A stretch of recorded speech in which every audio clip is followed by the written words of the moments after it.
solely with the good of the universal Church.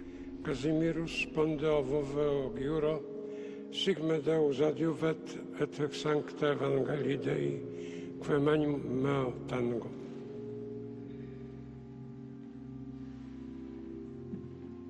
Et ego Albertus Cardinalis Paterbendigedon spondeo voveo ac iuro, sic me Deus adjuet et ex sancta Dei Evangelia quae manu mea tango. Et ego Reinhardus Cardinalis Marx spondeo vovio ac iuro, sic me Deus adjuvet et ex sancta Dei Evangelia quae manu mea tango.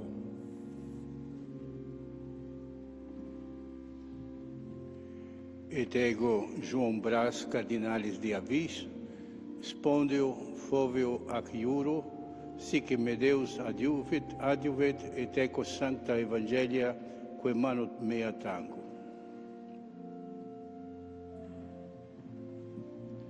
Et ego Thomas Cardinalis Collins spondeo voveo ac iuro, sic me Deus adjuvet et ex sancta Dei Evangelia quae manu mea tango.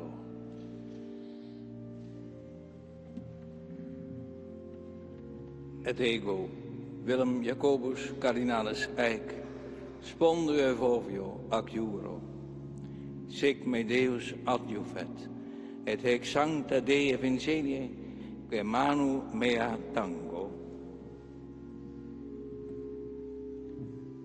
Et ego Iosef Cardinalis Betori spondeo voveo ac iuro, sic me Deus adjuvet et ex sancta Dei Evangelia quae manu mea tango. Et ego Timothy Cardinalis Dolan spondeo voveo ac iuro, sic me Deus adjuvet et ex sancta Dei Evangelia quae manu mea tango.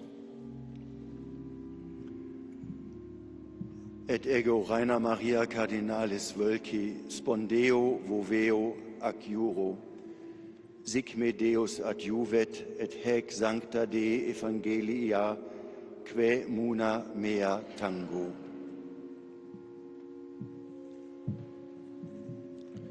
Et ego Jacobis Cardinalis Harvey spondeo roveo ac iuro, sic me Deus adjuvet et hec sancta Dei Evangelia de manu mea tango.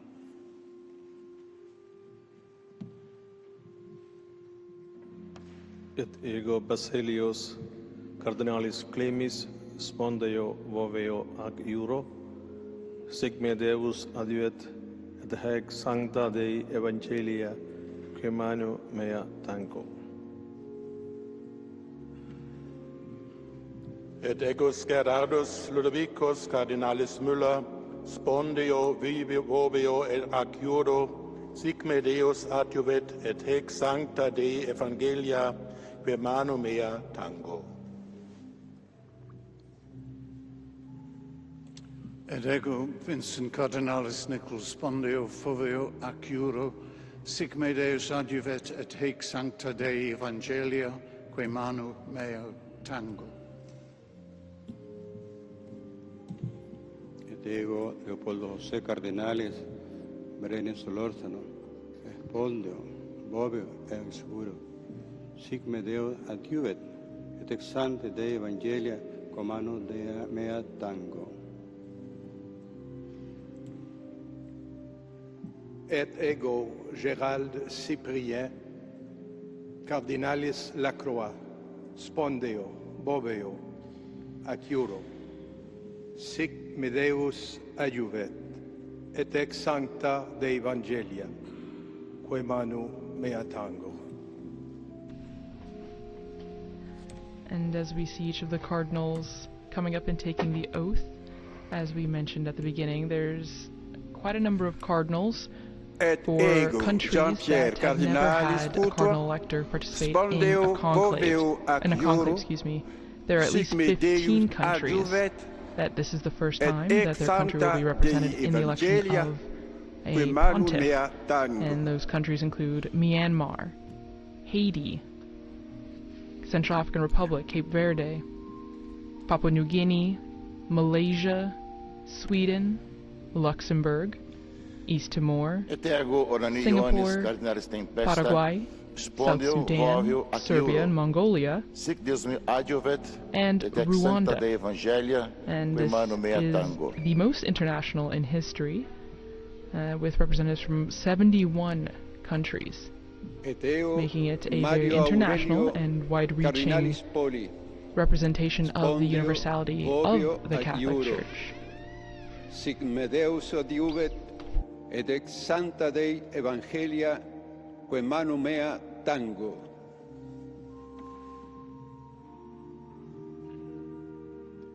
Et ego Philippus cardinalis vedraugo, spondeo voveo at iuro, sic me Deus adiuvet, et ex sancta Dei Evangelia, quae manu mea tango.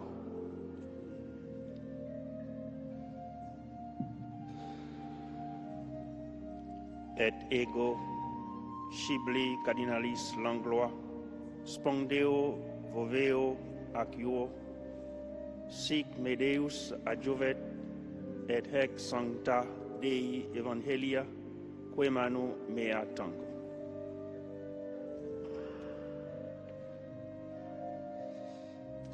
Et ego Manuel cardinalis Clement, spondeo voveo ac iuro, sic me Deus adjuvet, et ex sancta Dei Evangelia, quae manu mea tango.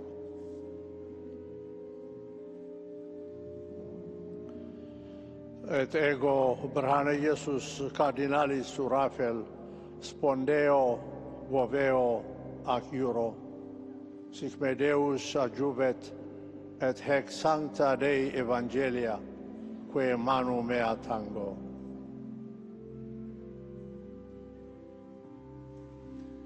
Et ego John cardinalis Jew, spondeo voveo ac iuro, sic me Deus adjuvit, et haec sancta Dei Evangelii, qui manu mea tango.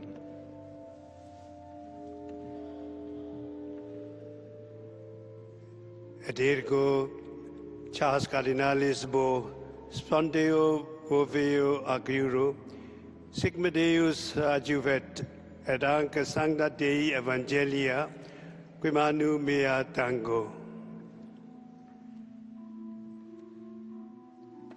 Et ego Francis Xavier cardinalis Cringsacovit vanis spondeo voveo ac iuro, sic me Deus adjuvat, et hec sancta Dei Evangelia, quae manu mea tango. Et ego Franciscus cardinalis Montenegro, spondeo voveo ac iuro, sic me Deus adjuvet, et ex sancta Dei Evangelia, quae manu mea tango. Et ego Daniel cardinalis Sturla Veruet, spondeo voveo ac iuro, sic me Deus adjuvet, et ex sancta Dei Evangelia, quae manu mea tango. Et ego Arlindo cardinalis Gomes Furtado, spondeo voveo ac iuro, sic me Deus adjuvet, et ex sancta Dei Evangelia, quae manu mea tango.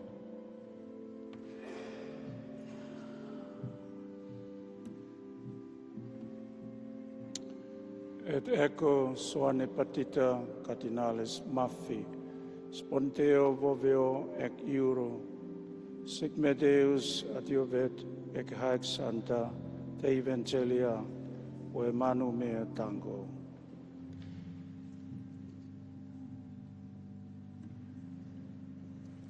Et ego Dieudonné cardinalis Nzapalainga, spondeo voveo ad iuro, sic meus Deus adjuvent, et ex sancta Dei Evangelia, quae manu mea tango.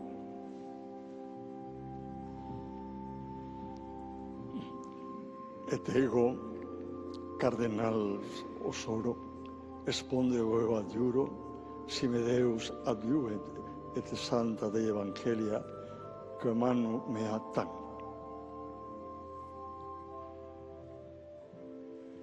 Et ego Sergio Cardinalis da Rocha, spondeo voveo ac iuro, sic me Deus adjuvet et ex sancta Dei Evangelia, que manu mea tango.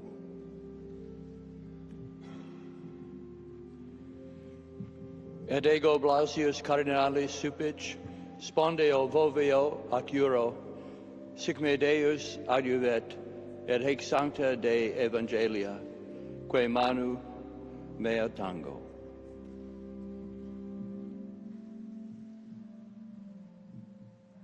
Et ego Joseph de Cardinalis de Jesus spondeo voveo ac iuro, sic me Deus adjuvet et ex sancta Dei Evangelia, que manu mea tango.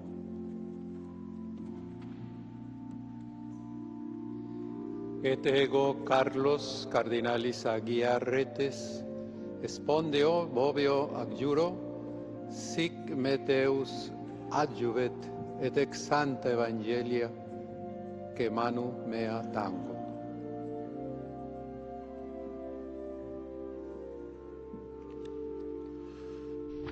And perhaps brief curiosity in this process as each cardinal swears to uphold this oath, and each one has to do it individually because each one is personally responsible for his promise. Some of the cardinals have given their first name in Latin, some of them give it in their native language, and their last names are all the last names as they would say them in real life.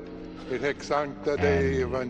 when we have the announcement of the new Pope, hopefully guided by the Holy Spirit very soon, the announcement will be made in a similar fashion where they will read the formula for the announcement of a new Roman Pontiff. The first name will be read in Latin, followed by their title, and concluding with their last name in everyday language. And so those who are watching on the night of the election after the white smoke comes out, there will be lots of people with lists of first names of cardinals in Latin, so that they can determine immediately which of the cardinals will have been chosen as the new supreme pontiff. There is no such time limit for a conclave. The cardinals are expected to have a vote immediately this evening. Each cardinal writes out the vote on a paper ballot, disguising their handwriting so that we can preserve anonymity as much as possible. And for the election of a new pope, a full 2/3 of the voting cardinals need to make their choice for the same person. And as I mentioned, there should be a vote this evening. We will have a coverage beginning at 6 p.m. Rome time in anticipation of the results of that first vote, which will be signaled with burning of the ballots and the black or white smoke coming from the chimney of the Sistine Chapel. All of that happens behind closed doors. If there is if a pope is not elected this evening, the conclave concludes for the day, and we'll pick up again tomorrow morning with Mass and prayer. And each day, each subsequent day, there are 2 votes in the morning if necessary, and 2 votes in the afternoon if necessary. If no pope is elected, the black smoke comes out after the second vote. If Pope is elected, of course, the white smoke will come out after whichever vote it happens at. After several rounds of voting, if it takes that long, there is provision in the Apostolic Constitution for a period for a break where the cardinals will not vote, and then they will pick up after a day of reflection and prayer. They'll pick up again the following day and continue again in groups of successive votes with certain periods programmed in, where if there is a longer conclave, they will have various points at which they'll be able to take a break and reflect and pray. It's been a very long time since we've had conclave go within a few days. Since the beginning of the 20th century, the longest conclave lasted only 7 votes in 1903 and took place over the course of 5 days. The voting schedule was not the same as it is now. So we will be taking a break after the extra omnes and the closing of the doors of the Sistine Chapel, and then we will resume our live broadcast this evening at 6 p.m. Rome time, and we'll be giving coverage of the conclave leading up to the expected first smoke signal, as it were, announcing the outcome of this evening's ballot for the papacy. Et ego Alvaro Cardinalis Ramazzini spondeo voveo adjuro. And we're currently in the midst of the Cardinals of the Order of Presbyters, which will be followed by the Order of Deacons. Once again, each cardinal makes the oath in his own name, taking personal responsibility for his promise and his commitment to maintain the secrecy of the conclave, to faithfully carry out the Patrine ministry if elected, and a solemn oath to affirm and defend boldly the spiritual and temporal rights, the religious and secular rights, as well as the freedom of the Holy See. The oath also speaks about the necessity of faithfully and scrupulously observing all of the prescriptions that the popes have laid out for the conduct of the conclave, and we can be assured the whole apparatus and procedure of the conclave is designed to ensure that there can be no doubt about the valid election of the next pope. And we know that these cardinals all take very seriously this very religious commitment to elect a new bishop of Rome. Spondeo voveo acuro, sic me Deus adjuvet, et ex sancta Dei Evangelia, quae manu mea tango. Et ego Augustus Paulus, Cardinalis lo Iudice, spondeo voveo ac iuro, sic me Deus adiuvet, et ex sancta Dei Evangelia, quae manu mea tango. Et ego Ioannes Marcus, Cardinalis Avelin, spondeo voveo ac iuro, sic me Deus adiuvet, et ex sancta Dei Evangelia, quae manu mea tango. Et ego Peter et Bere Cardinalis Abaleke, spondeo voveo ac iuro, sic me Deus adiuvet, et hex sancta Dei Evangelia, quae manu Deo tango.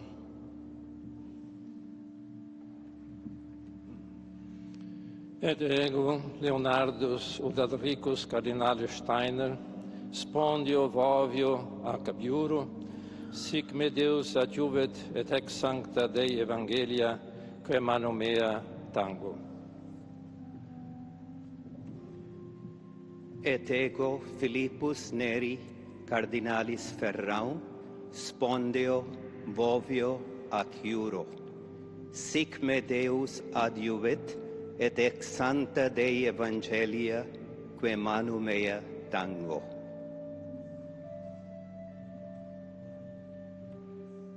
Et ego Robertus Cardinalis McElroy, spondeo, vovio, ac iuro,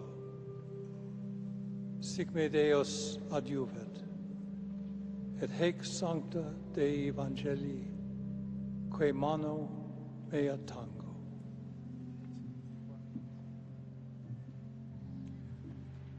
Et ego Virgilius Cardinalis do Carmo da Silva, spondeo voveo ad iuro, sic me Deus audivet, et haec sancta Dei Evangelia, quae manu mea tango.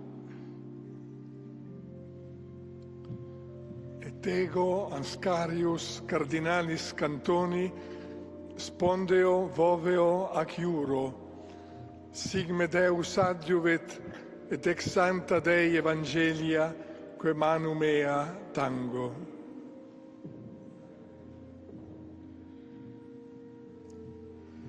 Et ego Pula Cardinalis Anthony, spondeo voveo ac iuro, sic me Deus adiuet, et ac sancta Dei Evangelia, quae manu mea tango.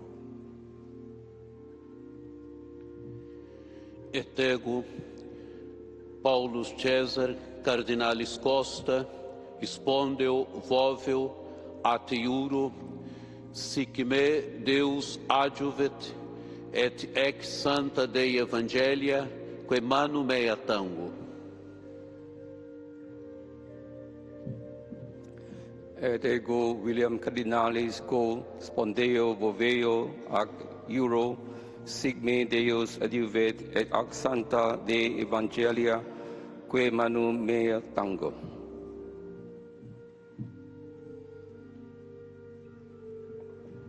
Et ego Adalbertus Cardinalis Martinez Flores, spondeo voveo ad iuro, sic me Deus adiuve, et sancta Dei Evangelia, quae manu mea tango.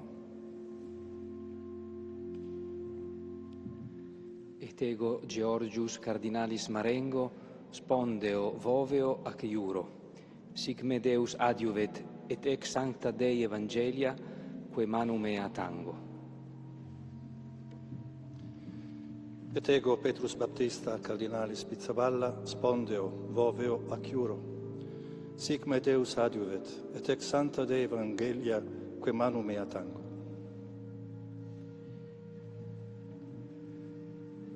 Et ego Stephen Cardinalis Brislin, spondeo vovio ad iugoro, sic me Deus adiuvet, et haec sancta Dei Evangelia, quae manu mea tango.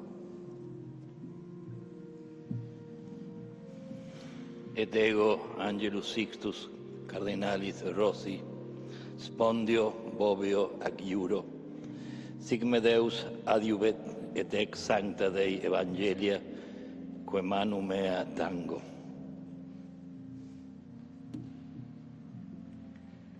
Et ego Aloisio Joseph Cardinalis Rueda Aparicio, spondeo voveo ac iuro, sic me Deus adiuvet, et ex sancta Dei Evangelia, quae manu mea tango.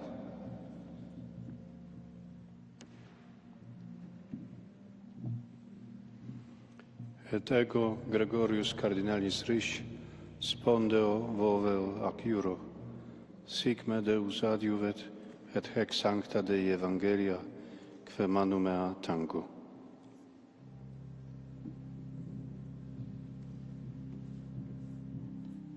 Et ego Mula Stephen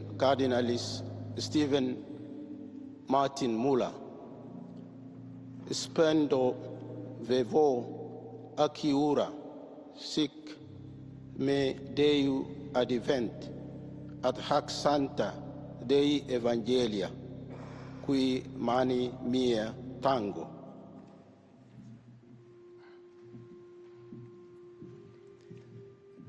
Et ego Joseph Cardinalis Covocano, spondeo voveo ad iuro, sic me Deu adiuvet, et ec sancta Dei Evangelia, quae manu mea tango.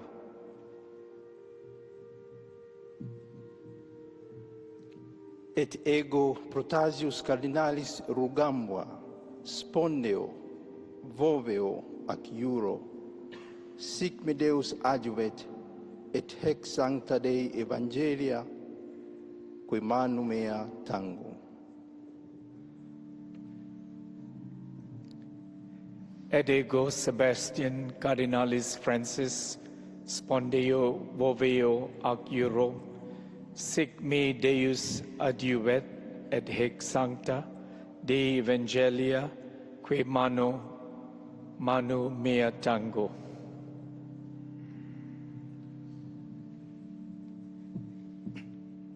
Et ego Stephen Cardinalis Chao, spondeo voveo ac iuro, sic me Deus adjuvove, et ac sancta Dei Evangelia, que manu mea tango.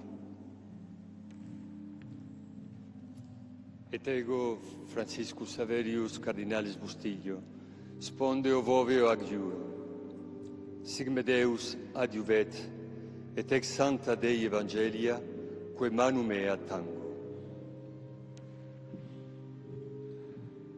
Et ego Americum Cardinalis Aguiar, spondeo voveo ac iuro, sic me Deus adjuvet, et ex sancta Dei Evangelia, que manu mea tango.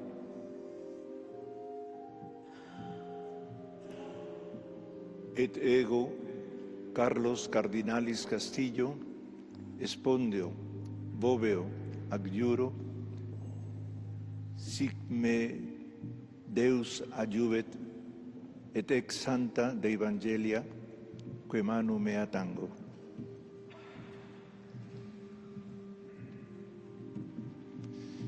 Et ego Vicente Cardinalis Bocalich, spondeo voveo ac iuro, sic me Deus adjuvet, et ex sancta Dei Evangelia, que manu mea tango.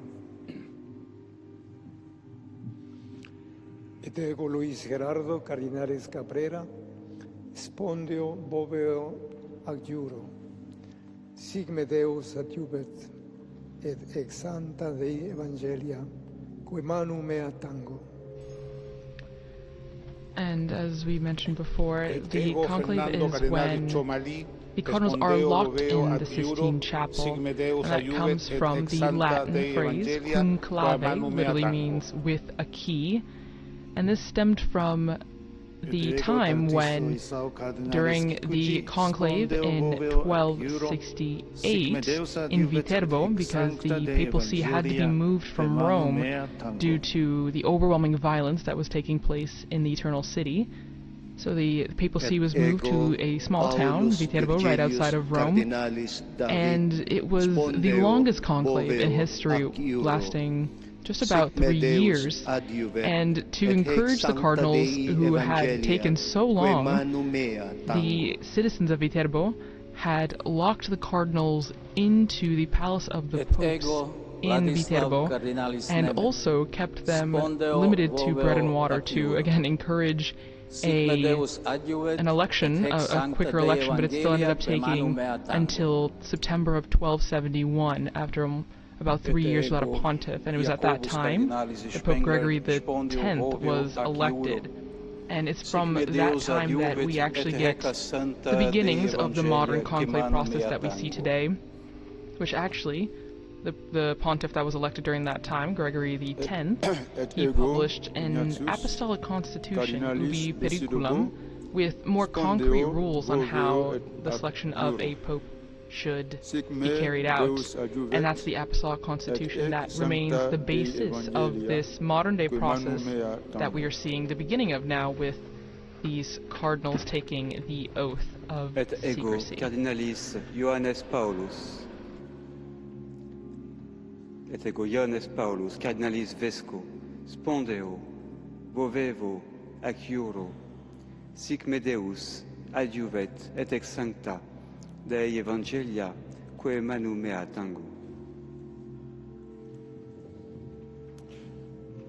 Et ego Dominicus Josephus Cardinalis Mathieu, spondeo voveo ac iuro, sic me Deus adjuvet et ex sancta Dei Evangelia, que manu mea tango. Et ego Robertus cardinalis repole, spondeo voveo ac iuro. Sic me Deus adiuvet, et ec sancta Dei Evangelia, que manum mea tango. Et ego baldassere cardinalis reina, spondeo voveo ac iuro. Sic me Deus adiuvet, et ec sancta Dei Evangelii, que manum mea tango. Et ego Franciscus cardinalis Leo, spondeo voveo ac iuro. Sic me Deus adiuvet, et ec sancta Dei Evangelia, que manum mea tango. Et ego Micola cardinalis Bicioc, spondeo voveo ac iuro. Sic me Deus adiuvet, et ec sancta Dei Evangelia, que manum mea tango.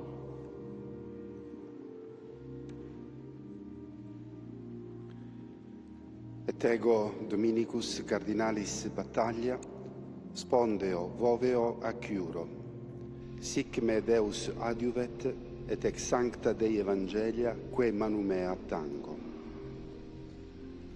And now we move on to the order of deacons, Dominicus cardinalis Mamberti, including the Cardinal Camerlengo, who had responsibility for the property, the fiscal goods of the patrimony of St. Peter, and has an important role during the papal interregnum, the Sede Vacante,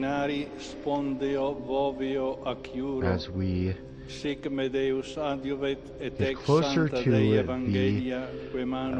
last of the cardinals making their oath to faithfully adhere to the rules for the conclave, to fulfill the duties of the patriarch ministry if they are chosen as Pope, and especially to preserve the secrecy that is involved with the election of the Roman Pontiff. We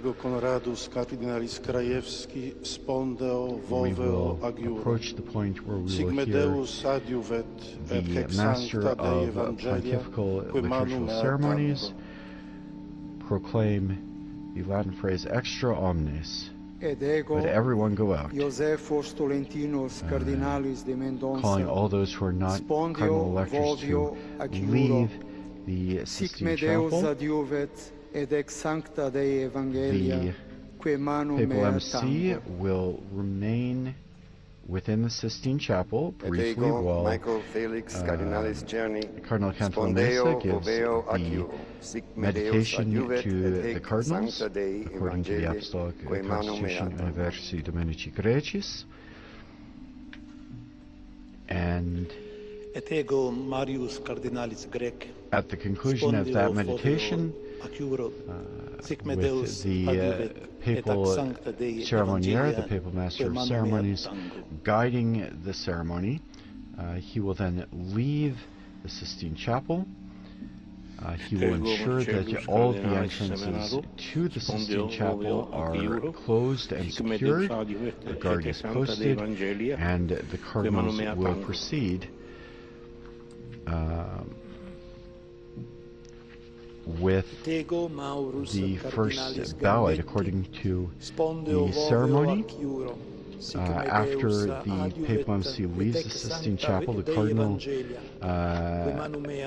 dean, or the person acting on his behalf, having consulted the electors, will immediately invite them to consider any business that they feel must be urgently addressed.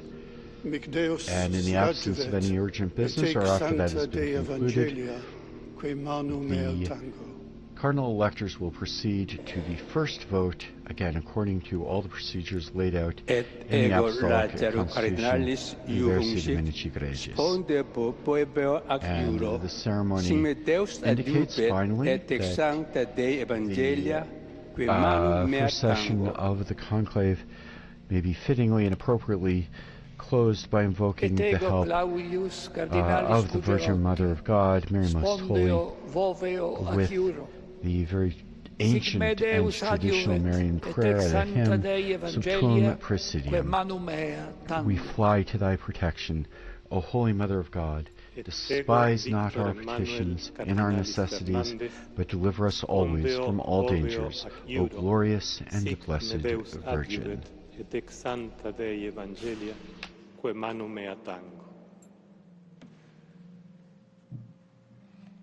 Ac ego, Emilius Paulus, Cardinalis Ceric, spondeo, voveo, ediu acuro, sic me Deus adjuvet, et ex sancte Dei Evangelia, que manu meo tango.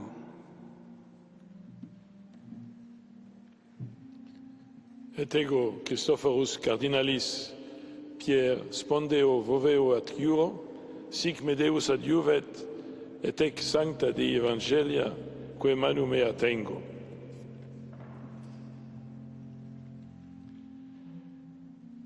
Et ego, Angelus Cardinalis Fernandez Artime, spondeo, boveo, ac juro. Sic me Deus adjuvet, et ex sancta Dei Evangelia, que manu mea tango.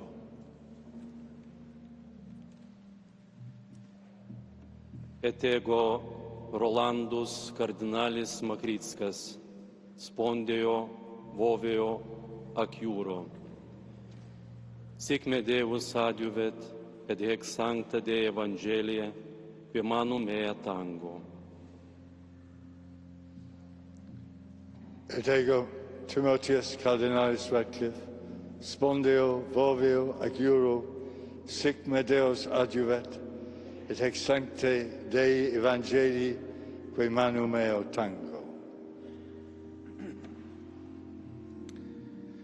Et ego, Fabius Cardinalis Baggio, spondeo, voveo, ac juro, sic me Deus adjuvet, et ec sancte Dei Evangelia, que manu mea tango. Et ego, Georgium Cardinalis Cuvacad, spondeo, voveo, ac juro, sic me Deus adjuvet, et ec sancta Dei Evangelia, que manu mea tango. And George Jacob Cardinal Kovacad, the final Cardinal Deacon, swears the oath.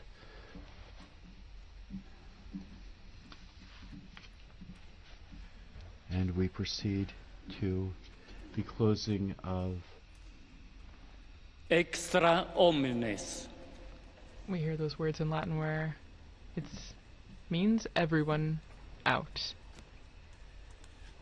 signaling when all the non-essential people in the Sistine Chapel are invited to leave and the cardinals can begin their discussions. So for those of you watching on television, there are a number of notaries who were there in their capacity to formally recognize the beginning of the conclave, and a number of other persons who are in attendance for various reasons. All of them are ordered out of the Sistine Chapel, and as soon as they leave, the doors will be closed, the meditation will be given, the papal MC will leave, and the solemn closing, locking, and guarding of the doors of the conclave will take place, followed by the first vote this evening. And with the exit from the Sistine Chapel, our live coverage of the Cardinals' entrance into conclave for the election of the 267th Pope draws to a close. We do invite you to visit our Vatican News website, Facebook, Instagram, X, and YouTube accounts for continuous coverage of the conclave. On behalf of Vatican Media, we'd like to thank our sound engineer Mario and our audio coordinators and all of our producers, as well as our media partners, EWTN TV, Catholic Faith Network in America, Shalom World Television's Network USA, Luminous Radio, Atmadarshan TV, Catholic TV, and Uganda Catholic Television, who helped make this broadcast possible. My name is Kelsey Gussie. And I'm Christopher Wells. It's been our very great pleasure providing the English commentary and translation of the ceremony of the entrance into the conclave for you. A very special thank you to all of you for joining us wherever you have been listening or watching. And don't forget to join Chris and our colleague Linda Bordoni again in just a few minutes at 6 p.m. local Rome time for the live commentary as we await the Cardinals' decision, and keep an eye out on the chimney on the Sistine Chapel for either black or white smoke later this evening. Praise be Jesus Christ. Laudetur Jesus Christus.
Laudetur Jesus Christus, praised be Jesus Christ. A very warm welcome to all of you joining us for this live broadcast as we await a possible white smoke signal coming out of the chimney of the Sistine Chapel. It's the first day of the conclave, and I'm here in Vatican Radio studio together with my colleague Christopher Wells. Hello, Christopher. Hello, Linda, and we've just concluded the ceremony for the closing of the conclave with the Cardinals. They began with a moment of prayer in the Pauline Chapel, just very close to the Sistine Chapel, and then went in solemn procession in hierarchical order into the chapel. They swore their oath of secrecy, their oath to fulfill the office of the Petrine ministry if they are elected, and to faithfully observe all of the norms for the election of the Roman Pontiff. So just a few moments ago we heard the Latin expression extra omnes, which calls everyone to leave the Sistine Chapel except for the cardinal electors, and the cardinals are currently hearing a meditation on their duty, and we expect them to proceed to the first vote in the next half hour or so. So yes, meanwhile we have two very prestigious guests with us here today. Thank you for joining us. Philippa Hitchen, former Vatican Radio journalist, currently communications officer for the Lutheran World Federation. She was actually the person who saw the white smoke for us on that 13th of March 2013 when Jorge Bergoglio was elected as Pope Francis. And we also have a historian, a church historian, Dr. Donald Prudlow. Did I say that right, That's Dr. right. Prudlow? Welcome and thank you. He will be filling us in with lots of details. Right now, I think the best thing to do would be go to the square, where we have Devon Watkins, who's sassing out the situation. He's been talking to some of the people in the square. Hello, Devon, can you hear us? Hello.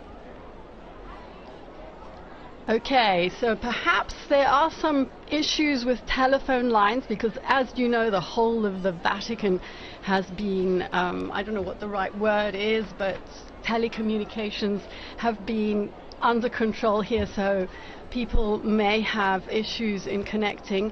Can you hear me, Devin? No. Okay. We will try again. Meanwhile, Chris, what if we go into our first insert? As Chris was explaining, the Cardinals are currently in the Sistine Chapel. We've seen the extra omnes, everybody out. And we have here a program by Veronica Scaresbrick, who interviewed Monsignor Charlie Burns to tell us all about what actually happens from the moment the cardinals are brought into the chapel, and he's going to walk us through the process of voting, casting the ballots and burning them.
And we were listening there to a program produced by Veronica Scaresbrick, who was interviewing Monsignor Charles Burns. He was the ecclesiastical advisor to the British Embassy to the Holy See.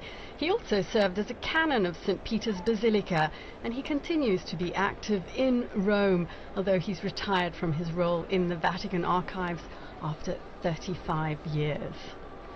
And here with us in studio this evening, we have Dr. Donald Prudlow, my friend from very way back. Dr. Prudlow is the Warren Professor of Catholic Studies at the University of Tulsa in Oklahoma and the United States. Dr. Prudlow, thanks for joining us this afternoon. Thank you. It's a pleasure to be here on this historic occasion. And you have, your academic field is history, and especially medieval history. And maybe you could tell us, the popes haven't always been elected through this very elaborate process of the conclave. Maybe you could say a few words to start us off with the original process for choosing the Bishop of Rome. It's a very old institution. We're electing the 267th successor of St. Peter. And for the first millennium, the election was largely done by the clergy of Rome, and in very early days by an accession of the people of Rome together.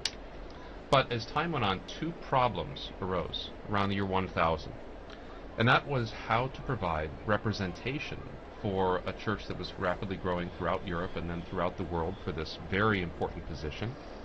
And the second is how to free papal elections from secular domination, from the domination of kings and princes and emperors, and how to make it secure as a religious office.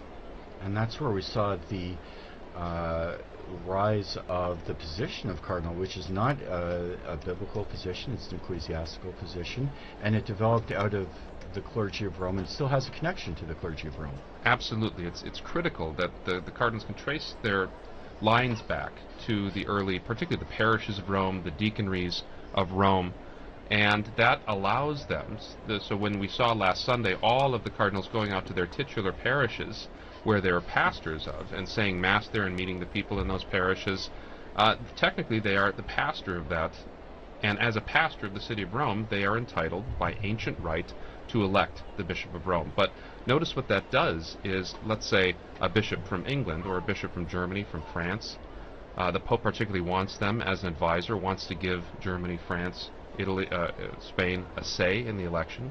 He will appoint them as an advisor, a title that came to be assigned with cardinals, from cardines, the hinges of the Roman Church, the close associates of the Roman Church.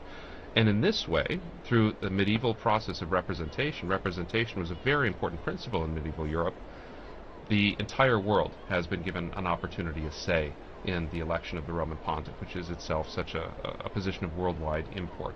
And we saw cardinals today from all over the globe participating in that process. In fact, that's something that was a particular focus for Pope Francis, who named a number of cardinals from countries that had never had a cardinal before and who now are participating in this conclave. Now, you mentioned, Don, that over the course of the centuries, and especially in what's sometimes known as the Dark Ages, there were problems with the papacy. There was influence from secular and other sources, and they started to begin the process of solidifying the election to ensure the absence of outside interference, also to ensure the spiritual import of the election.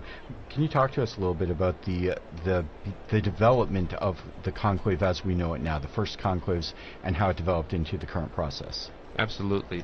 Since Rome is, in a certain sense, the central hub of the wheel of the Church, it's an important position. We know that. We saw the worldwide representation at Pope Francis's funeral, and we see what a significant power that this office can hold, and so that makes it important, that makes it interesting for secular rulers to try to interfere in the selection in order to get a candidate that might be more friendly to their political or earthly interests. And so starting in the 11th century with the purification of the papacy after a dark period, as you say, the election was reserved to the cardinals. And then in the 13th century, after a particularly difficult conclave, in fact a conclave that lasted almost 3 years in the beautiful city of Viterbo, that resulted in the eventual election of Gregory the X, he decided that he was going to sequester the cardinals away, conclave, with a key, in a room, and keep them there until that they had reached their decision. And even this sometimes wasn't enough to get them to make up their minds. The city of Viterbo during that conclave actually put the cardinals on bread and water at one point, and even took the roof off the papal palace where they were meeting so they'd be exposed to the elements in order to, let us say, hasten a decision to get the church a pastor again. Gregory X issued a document called Ubi Periculum, which laid down many of the rules for the conclave that still applies today, described in the program we just heard and in the events that we just witnessed. Now, over the course of the years, that becomes solidified. Particularly, we start to see when the papacy returns to Rome after the Avignon period, the conclave becomes much more settled. It starts to be held in the papal palace, in the Vatican, in the Apostolic Palace. Sometimes it'll go back to St. John Lateran, but most of the time it starts to be held in 1492 in the Sistine Chapel, where it continues to be held to the present day. The last conclave that was outside the city of Rome was during the Napoleonic period in 1800, when all sorts of untoward things were happening around Europe, and so the papacy had to find a new way to make do. Professor, you were just saying there that you noticed the cardinals from all over the world, and we think the whole world is watching us at this moment, not only Catholics. Don't you think so, Philippa, who we know is part of the Lutheran World Federation?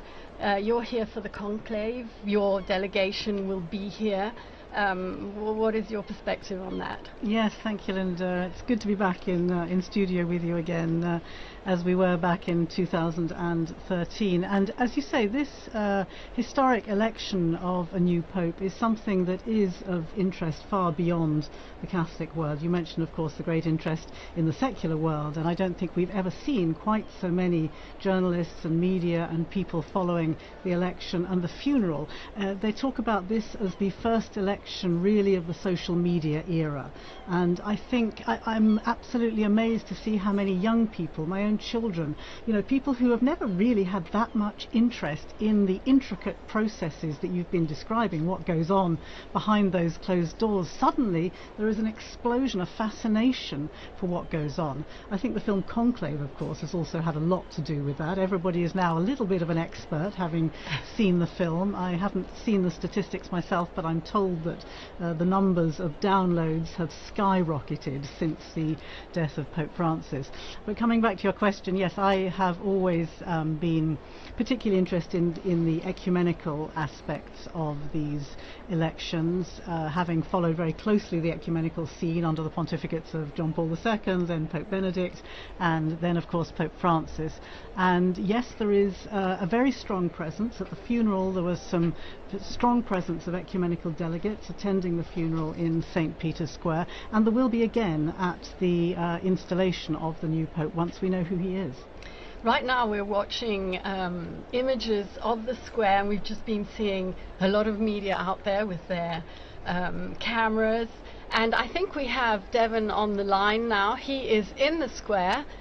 We go to him if the blockers are not working right now. Devon?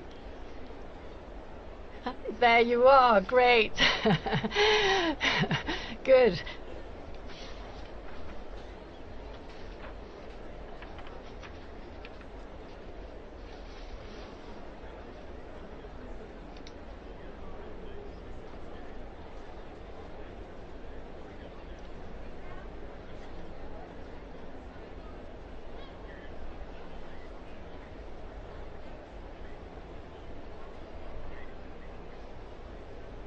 We know that Romans traditionally flock to the square once they see the white smoke. I don't want to make any previsioni, as we say here in Rome, forecasts. We're not really expecting white smoke in this first session, but you never know. People are there to wait for the smoke. I understand you also spoke to a few of the people in the square, and we will be playing some of those clips in a while. Meanwhile, anything relevant that they have been telling you that you think might be interesting?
Thank you very much, Devon, for bringing us live a bit of excitement from the square. We continue to watch the images, the Roman seagulls sitting next to the famous chimney right there.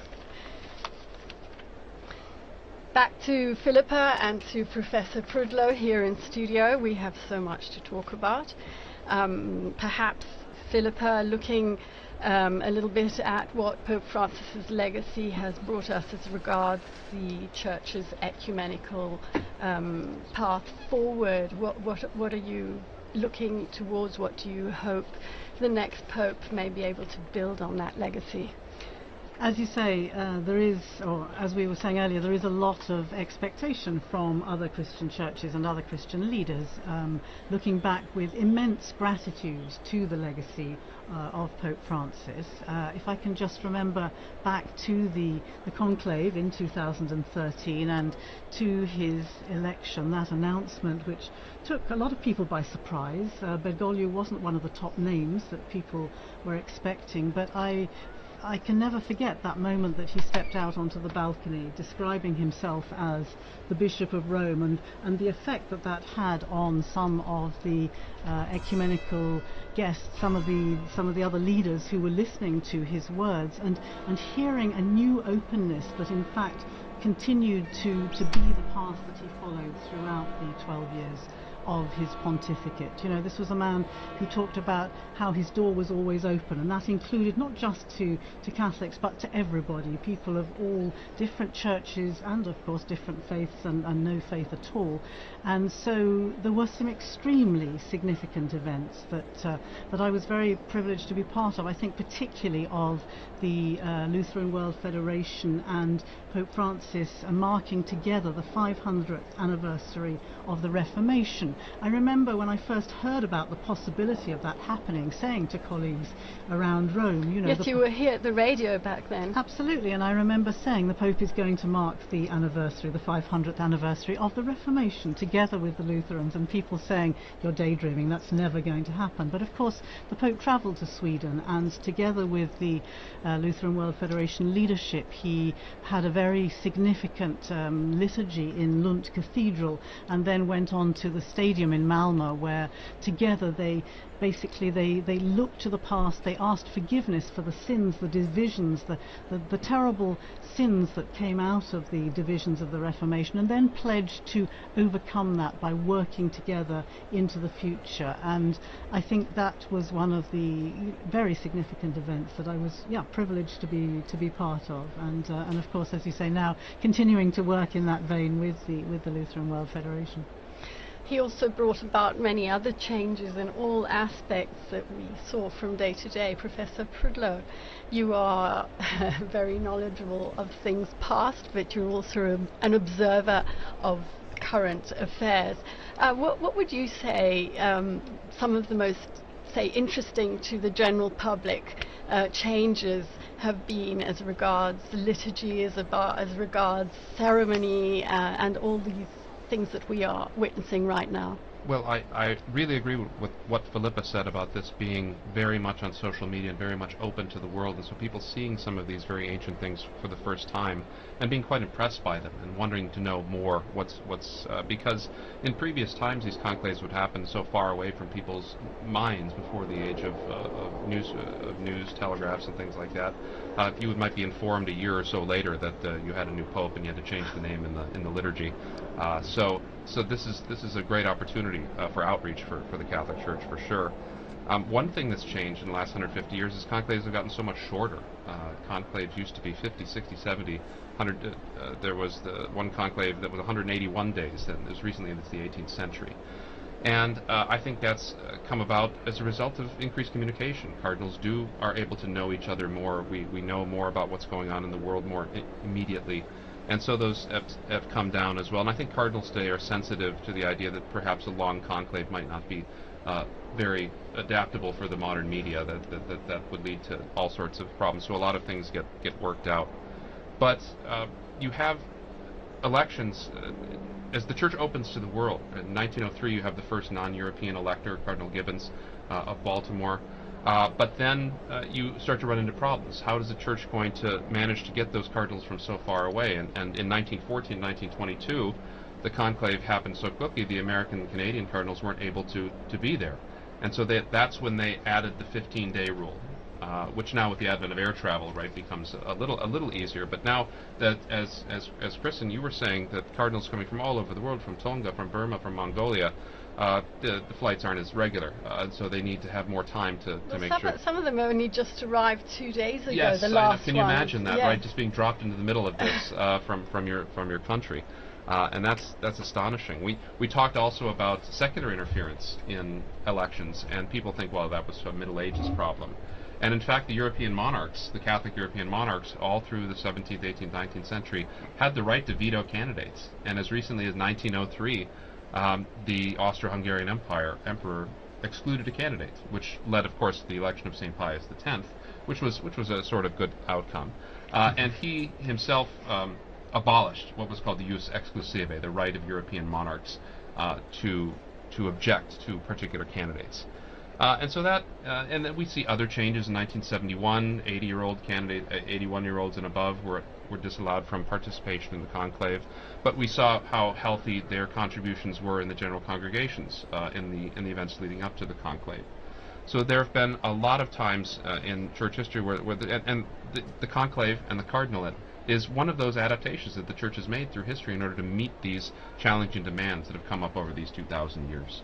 And I think, too, talking about the changes in the conclave, we've seen how a change originally to accommodate cardinals who are coming from far away, this long period between the death of the Pope and the entrance into the conclave, has changed in its purpose. 100 years ago, that was to make sure someone could jump on a boat and get from South America or even Australia now and make it to Rome in time for the conclave.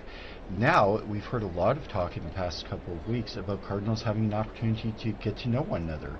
Even though they can see one another in the papers, in the media, they can talk to one another on the phone, but to have the real experience of being here in Rome, in person, and I think that's something that Pope Francis would have said too, speaking about the importance of relationships and getting to know someone personally. And so that is a change that originally had one purpose in the church and has subsequently had a new purpose. Even something like excluding interference, what that looked like 500 years ago when, Henry VIII was King of England, and what that looks like now when you have dictatorships, you have governments that are run on X or TikTok, and the purpose of excluding people from the conclave started with one end in mind, and the church has adapted that, and it still serves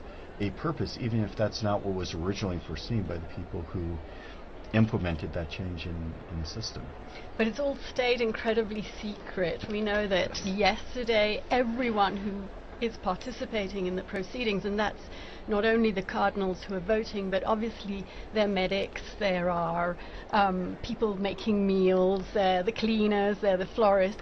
They all took an oath of secrecy yesterday, swearing that not a single thing they're going to be hearing in these days would be leaked out. I know that there are a couple of walkie-talkies that can be used in an emergency if they need to call a medic, but their cell phones have been taken away, they can't read the papers, they don't watch television, there is no radio. So yes, it really is. I mean, it may depend on how long they can go without cell phones. Well, and it's interesting too. You started to allude to this.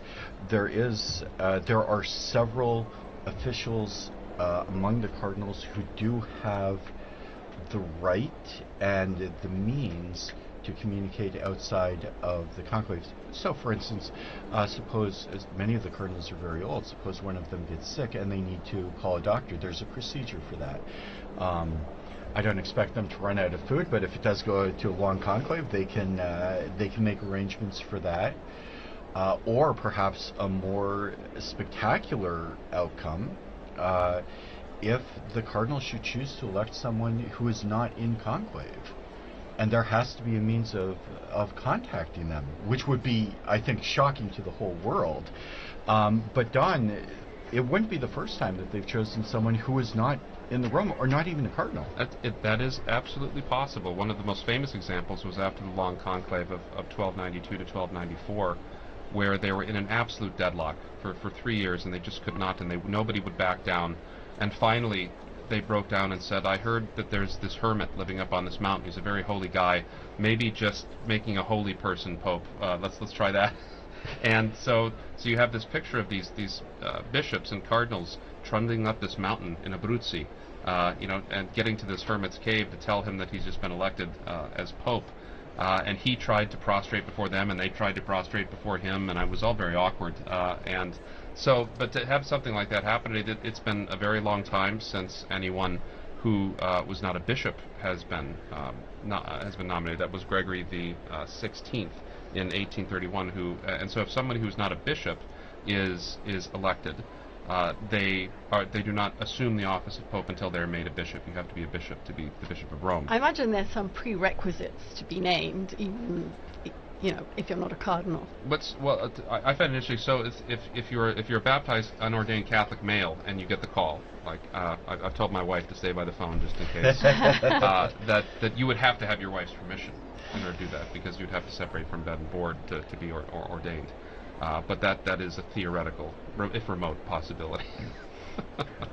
Basically, the only requirement is that you are the requirements for being made a bishop, yes. Which technically is, if you were to choose someone, and Don, maybe you can correct me if I'm wrong, but there are stories of people who've been elected even before they've been baptized, and they went through the process of baptism, ordination, consecration to the bishopric. I think some of those are maybe not certain. Well, we know for sure St. Ambrose of Milan, who was the Roman civil administrator, who was so skillful at getting various parties of Christians to get to talk to one another. Even though he himself was a pagan. He himself was a pagan, and both sides, the Arians and the Catholics, shouted out Ambrose Bishop, and they carried him into the cathedral. He was baptized. He went through the 7 grades of ordination, and on the 8th day he was made the Bishop of Milan. And so there are examples. Something like that is what would have to happen in an unusual case like that. But Don, you mentioned the very holy hermit who was elected to the papacy. He did not last very long, and eventually, how did he tell us about how his papacy ended? Peter Celestine, who later became Saint Celestine, was an exceptionally holy man, but what his tenure demonstrates is that holiness does not necessarily confer administrative skill. And so it's possible for someone to be quite a holy person and be a worldly failure, particularly in positions of leadership. And so nature needs to build on grace to pick someone, for the cardinals to pick someone who does have this kind of ability to have this world-changing position. It's such a position of responsibility that there are certain skills that are necessary, and to that must be added the grace of God in order to govern the Church. But that's so he resigned after 6 months, and we talked a lot about that in 2013. You'll recall when Pope Benedict resigned, as being one of the last instances where a pope left the office. But so he still remained a saint, and the Church went in a different direction after him. And in fact, Benedict the 16th, which people saw after the fact as maybe a son, went to visit the tomb of the relics of Pope Saint Celestine V. Philippa, you were here with us, and I'm sure you remember the day that that Pope Benedict announced his resignation. Can you tell us about that? It was a pretty extraordinary moment. There was an Italian journalist, a colleague you may remember, who was following a very ordinary consistory in the Vatican. The proceedings were in Latin. Nobody else was listening. It was a routine, run-of-the-mill Vatican event, and we were all going to write a few lines on it afterwards. And then suddenly, as she was listening to what the Pope is saying, she's thinking, what am I hearing? And she says, the Pope's announced his resignation. And of course everybody laughed, because such a thing hadn't happened, as you say, for centuries. But of course she was right, and the news spread like wildfire. I remember I was in the office here when one of the Italian colleagues came in and announced the Pope had resigned, and just a look of shock and not quite knowing what to do next, actually. And then we began, of course, going back through. The first reaction was, well, let's start looking back through the things that he's been saying. I remember I was asked to look at some of the first things that he'd said in the days after his election, and it was fascinating to look back on, I think it was the first or the second day, when he was talking about not being up to the challenge in a certain sense, but with God's will he would do what he could do to take on this extraordinarily difficult role. I think it's difficult for us now to perhaps remember back to just how deep a crisis the Church was facing during those final years of the Benedict papacy. You know, there was the financial crisis, there was the sex abuse crisis, which was at its peak perhaps at that time. There were the so-called Vati leaks. With it was really a time of extreme difficulty on so very many fronts.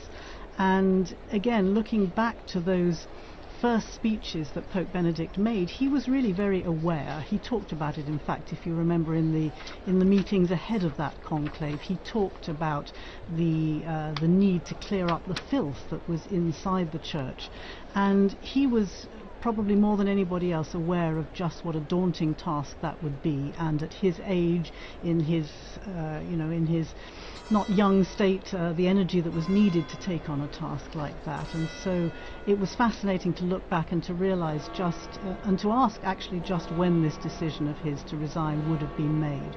I happen to know that the former Archbishop, or at least there's two former Archbishop of Canterbury now, but Rowan Williams, who was the Archbishop of Canterbury, the Anglican leader at that time, had a conversation with Benedict a year before the resignation was announced, and the two of them, Rowan Williams was looking forward to his own stepping down and being able to have more time to do the things that he wanted to do, to study and to read and to write and so on.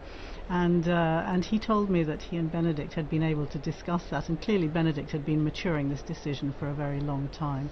So it was, yes, an extraordinary surprise for us, requiring unprecedented ways of working, and but for Benedict, I think it had been a decision that he'd been maturing for some time, of course. And you talk about the crises that faced the Church in 2013 and those last couple of years of Benedict's reign that really came to a head at that time and had an impact on the papacy of Pope Francis. He spoke very forcefully about the plague or the scourge of abuse.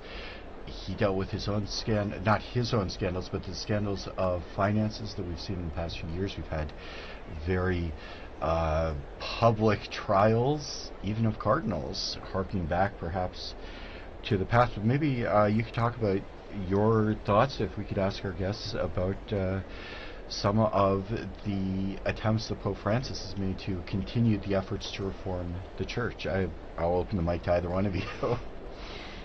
I mean, I would say I think the whole process of synodality is something which, I mean, this really to me is Francis's legacy, and it has implications on the ecumenical and the interfaith work that I'm so very interested in, but it has enormous implications throughout the Catholic world as well. The process of trying to open up the Church, to make it more participatory, to make it something that people can join in sort of contributing to what should be the direction that the Church is taking, to let people's voices be heard. And this opening up, of course, is shaking up all the traditional sort of institutional practices that we're used to. And in a sense, I think this is probably where his main focus was, but as you rightly say, at the same time he's dealing with all the internal affairs of the Church, the problems with the financial situation, which remains extremely challenging. The sexual abuse crisis, I would say, is improved, significantly improved over the past decade. You know, so many churches have in place their safeguarding measures. The Vatican itself has made steps ahead with the safeguarding, with the commission that's working on that. But of course challenges remain. And this is something which I've noticed been discussing over these past days in their general congregations and trying to focus on what are the key problems and what kind of person has the right skills to deal with these challenges at this particular moment in time. And Don, a lot of the talk in the past year has been about synodality in the last 2 years. Asking for the voice of the faithful. You're a practicing Catholic in the United States. What's your perspective on the challenges that have arisen from these really scandalous problems that have affected that have affected the Church at large? Right, the public witness of the Church has been very much affected. The ability for bishops and priests to speak with moral credibility has been weakened, and that's something that's going to take a long time to build. It's going to need not only a personal witness of holiness, but also institutions and procedures that are going to be effective in safeguarding. And it's going to take, particularly people listening to victims as well. I think this is something that I remember Benedict was so good with as well. Is that and Francis did when he visited too. That the sort of personal witness of listening to those who have been hurt. And incorporating their thoughts and their ideas on how to prevent these horrible things from happening in the future. But this is and then you have the internal issues. You have internal issues, financial issues with Vatican finances. You have issues with various levels of corruption, and this is also not a new problem. I mean, if you go back through history, popes have been dealing with things like this since the very dawn of Christianity, and we can, by looking back at our history, we can see how people like Pope St. Damasus or Pope St. Leo or Pope St. Gregory handled these things, because Pope St. Leo the Great had to depose 6 bishops for corruption and violations of their vows, and so this is nothing new. And so to put it into a historical context is also a significant way to work through it as well. Meanwhile, I'm looking at the square. There's an incredible sunset. Rome is so beautiful, the Bernini colonnade. We have a couple of clips that Devon collected for us in the square just shortly before we linked up with him. I think the first one is a deacon from Tanzania. Can we hear him, Francesca?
That was so nice. We don't need the color, we don't need the region, we need the whole Pope. He put that beautifully. Let's listen to some pilgrims, ordinary pilgrims that were in the square today.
And we heard a couple of people talking about the possibility of an election this evening. Linda, I think you summed it up well. I think everybody would be very surprised to see an election on the very first ballot on the first night.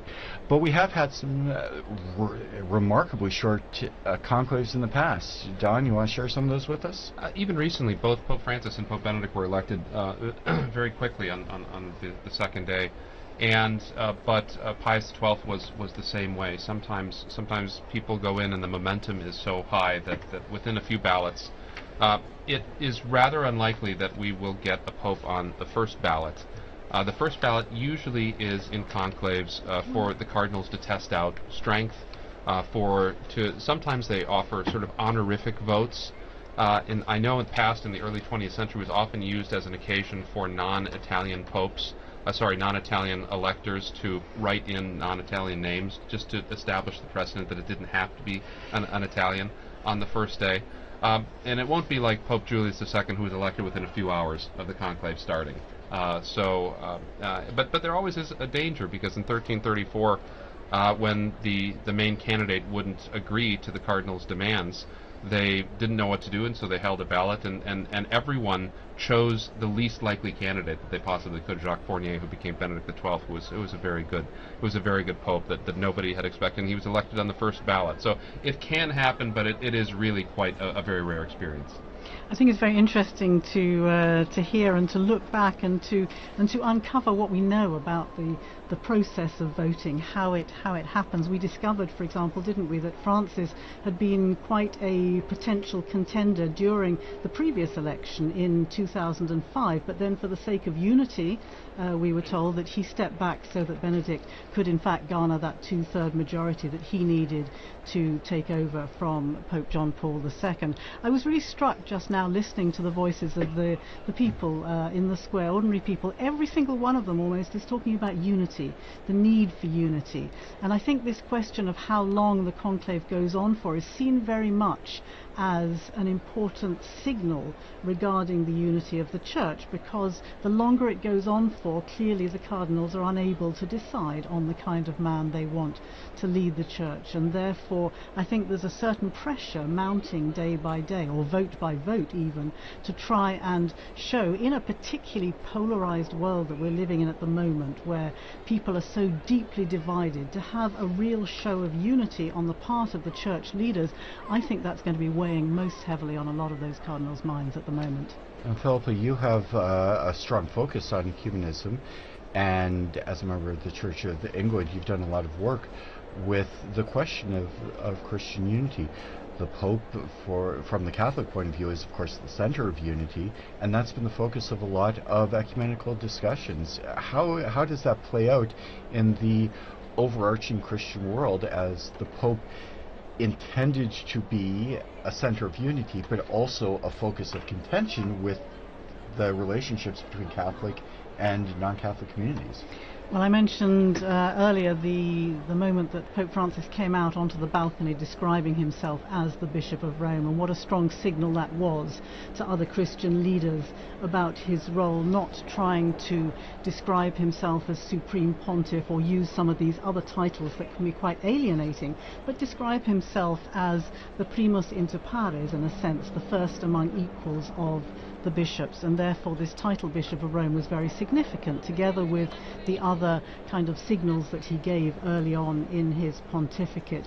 And yes, of course, the question of the papacy is a crucial, it's the crux of the matter in many of these ecumenical dialogues. The Orthodox dialogues are discussing the role of the Pope in the first millennium and in the second millennium, and it's also, very much the discussion that's going on in the other, the churches of the Reformation. The dialogues there are also discussing the role of the Pope, and that's why I think Francis's legacy is so significant, because he made very important overtures about the way that he could work together with other Christian leaders. But of course we can't forget the encyclical Ut Unum Sint from Pope John Paul II back in, I think it was 1995, when he actually asked other Christian leaders to come forward with ideas, to make proposals as to how the role of the papacy could be acceptable to other churches, to other Christian communions.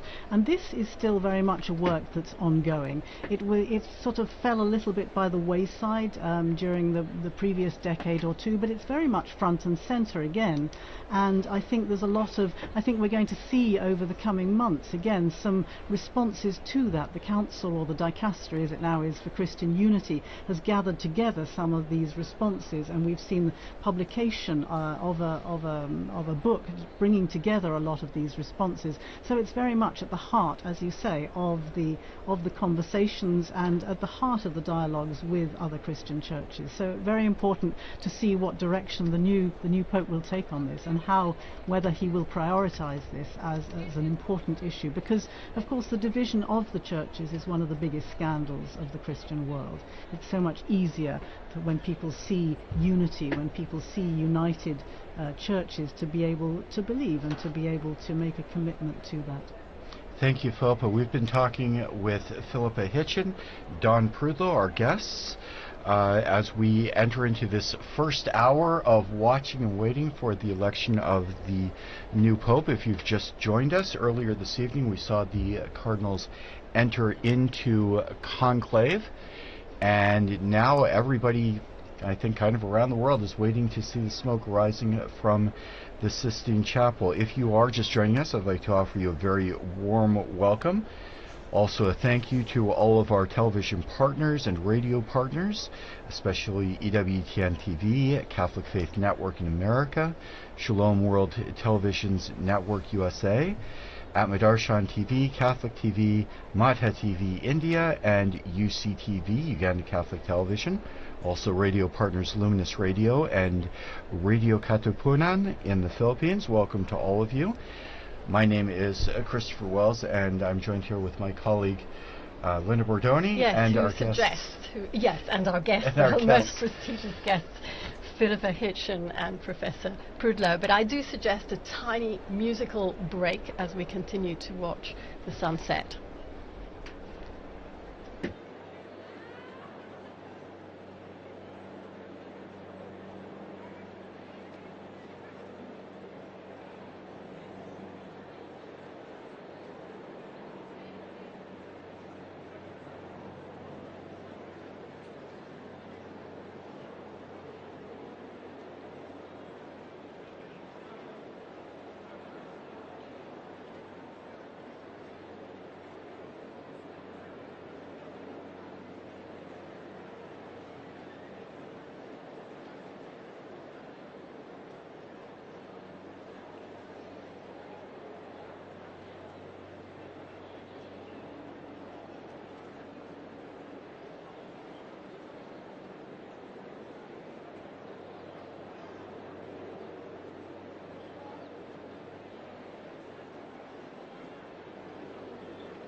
So here we are on air as we await the smoke that will chug out of the chimney on the Sistine Chapel, we all remember, or more than remember, we're not that old, but we do. We have all read about the famous conclave in 1958 when John the 23rd was elected. The Cardinals convened on, I think it was the 26th of October, and immediately white smoke was seen to appear out of the chimney, and obviously the crowd erupted in applause, only to discover that the burning process wasn't as they thought it should be, and it soon turned black. And unfortunately, it happened this next day as well, exactly the same thing. And finally, on the third day, he was actually elected on the 28th of October after 2 false alarms. It really was white smoke. I think the people were probably a bit wary at that time, but yes, the smoke is incredibly magnetizing, isn't it, as we watch that chimney. I certainly have very strong memories of a former colleague here at Vatican Radio doing some coverage for the election. I believe it was for John Paul II, and I remember him talking about the dirty grey smoke, a Scotsman talking about the dirty grey smoke, and he wasn't quite sure whether it was white or whether it was black. And quite often at the beginning, I mean, I do remember the previous 2 that I have covered, I remember that it is a little bit difficult at the beginning to see. It starts off quite slowly and then it seems to kind of gain momentum, and I think there's been some work on the kind of chemical processes, hasn't there? Maybe somebody else knows a bit more about They did begin to use the chemicals for both the white and the black. Absolutely, yeah. But you're right about the evocative power of the smoke. This has become sort of a symbol, and now the webcam, people will put webcams on at home, and I saw that we have some real enthusiasts, because 12 hours before I saw there was a chimney webcam before they'd even gone into conclave with 11,000 visitors, 11,000 watching currently. So people are really transfixed by this. But it was a good addition, I think it was 2013 when Benedict, because of the confusion about this, that when there's white smoke, the bells of St. Peter's will peal out as well. Right. So that will be a confirmatory. And it's also an issue in winter conclaves, right? Because it's night, and it's very difficult to see the color of the smoke at night. And so those bells were a good addition. Although I remember it took quite a while for the bells to actually start pealing, so the people were cheering wildly in the square, and it was only quite a significant time after that that the bells actually confirmed that. In fact, I remember that conclave as well. I think we all remember that very clearly. And yes, that's exactly right, because even with the addition of the chemicals, the smoke wasn't clear. You talked about it, Philippa. When the smoke first comes out, first you've got people asking, well, is smoke coming out? Is that a cloud? Is that really what it is? And then it becomes a little bit more definitely smoke coming out of the chimney. And then you say, well, it looks kind of gray, it looks kind of white. And they had told us here in the studio that they were going to ring the bells as soon as the smoke came out. And I think for the first election in decades, we had smoke that was pretty clearly white, but then the bells didn't ring the way they were supposed to for a long while. And this happens, right? I mean, you remember when Benedict was elected and Cardinal Medina came out, and as soon as he said Habemus Papam, the band started playing. And he had to wait for about 15-20 seconds, and it was very awkward. But so we saw the beautiful, magnificent liturgical choreography today, that this is still an event that's run by human beings, and sometimes that these things can happen, and they lend a lot of great color to the history. Well, we're on the subject of the smoke coming out of the chimney. The other lasting memory I have of these conclaves, and watching the screen again today, is the seagulls. The seagulls who seem to be magnetically drawn to that chimney, possibly because of the warmth that comes out of it. But I do remember during the 2013 conclave sitting in studio just as we are today, discussing ecumenical interfaith legacies of Pope Benedict, looking at the characteristics of the new man, what would be required. And I remember the producer at that time saying to me, talk about the seagull. You know, the seagull has its own hashtag. The seagull is trending on Twitter, and it's just quite fascinating how people take different aspects of these, as you say, very traditional, very historical events, and yet give them a particularly modern twist. I find that fascinating. I heard the other day that, in fact, inside the Sistine Chapel there are 2 ovens. And that's because in the one oven they burn the ballots, in the other oven, they actually put the chemicals you were talking about, Professor Prudlow, which are the ones that will produce the right coloured smoke. We hope. We hope. Yes. There was one when they were still trying to. They were testing it. When were they? Do you remember when they were testing the chemicals in 2005 before the conclave? And they just the air, it just turned black. I mean, the entire sky above the Vatican was just black with smoke because they'd put in way too much of the chemical at that time. But I think it's interesting again how we've seen a lot of pictures recently, as you say, these two ovens in the Sistine Chapel before, you know, this veil of secrecy that on the one hand was so fascinating to people outside the confines of the Vatican, but on the other hand people are equally fascinated now they can see the process. We saw the workmen going in with the scaffolding and putting up the chimney and putting the ovens into place, and I think that's been very... Yeah, there's a beautiful video on Vatican News that shows the room of tears, which is the room where the Pope will receive his vestments and cry. And have some time for prayer and crying at his new responsibilities. Before after he has accepted the what would we call it, the proclamation, because the cardinals ask the Pope whether he accepts or not, and so... And he can say no. He can say no, right.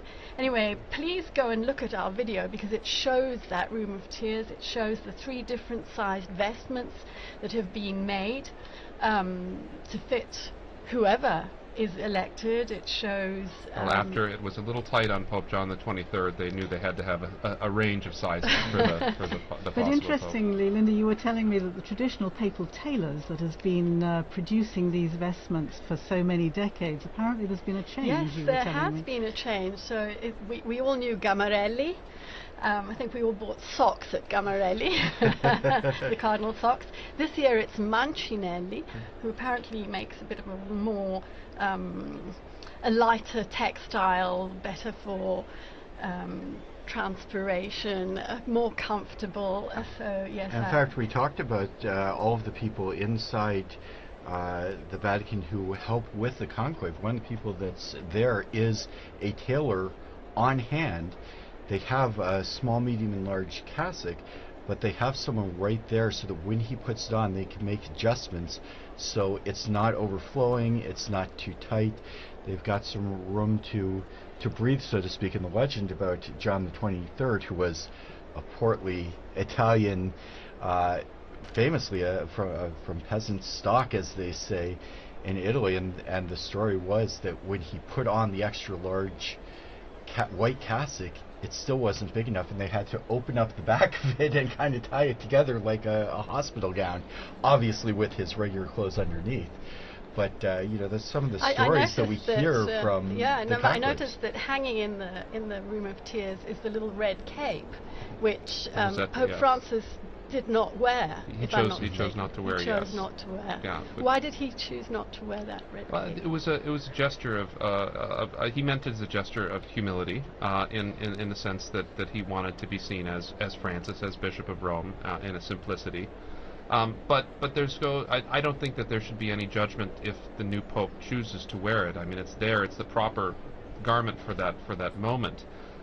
There's nothing hieratic. It's just a particular garment for the papacy. And but when you say the tailors and those great videos that you had, that it should remind us of the hundreds of people that work to put this together behind the scenes, all the Vaticanisti, all the people that work that they are so hard to make these things come off, the infirmarians, the people that prepare the food, and the people that prepared the conclave, the choir, the masters of ceremonies. It's really it's a big production. It's an amazing production, and it's an irregular production, right? I mean, I think of in England, right, trying to practice a coronation after over 6 decades, and it's sort of the same thing here. You don't know when it's going to happen. You start to think about it. People come, people go, and there's books, but it's one thing to reduce a book to actual practice. And now that we have videos and things like that, it's so good to record those things and to help people to remember how difficult it is. And we weren't working in those days back in the 1970s, but I wonder what it must have been like to have had 2 of them in very, very close succession within, what was it, 33 days? 33 days was the length of the papacy, and so then John Paul the period I. after that when they elected John Paul II. So barely the entire Vatican staff barely had time to get to relax and to recover from one, and then they're doing it all over again. It must have been an extraordinary moment. It was very interesting. I come from a very small diocese in the United States, Sioux Falls, South Dakota, which very few people perhaps have ever heard of. But one of our claims to fame, my former bishop was one of the very, very few bishops appointed by Pope John Paul I.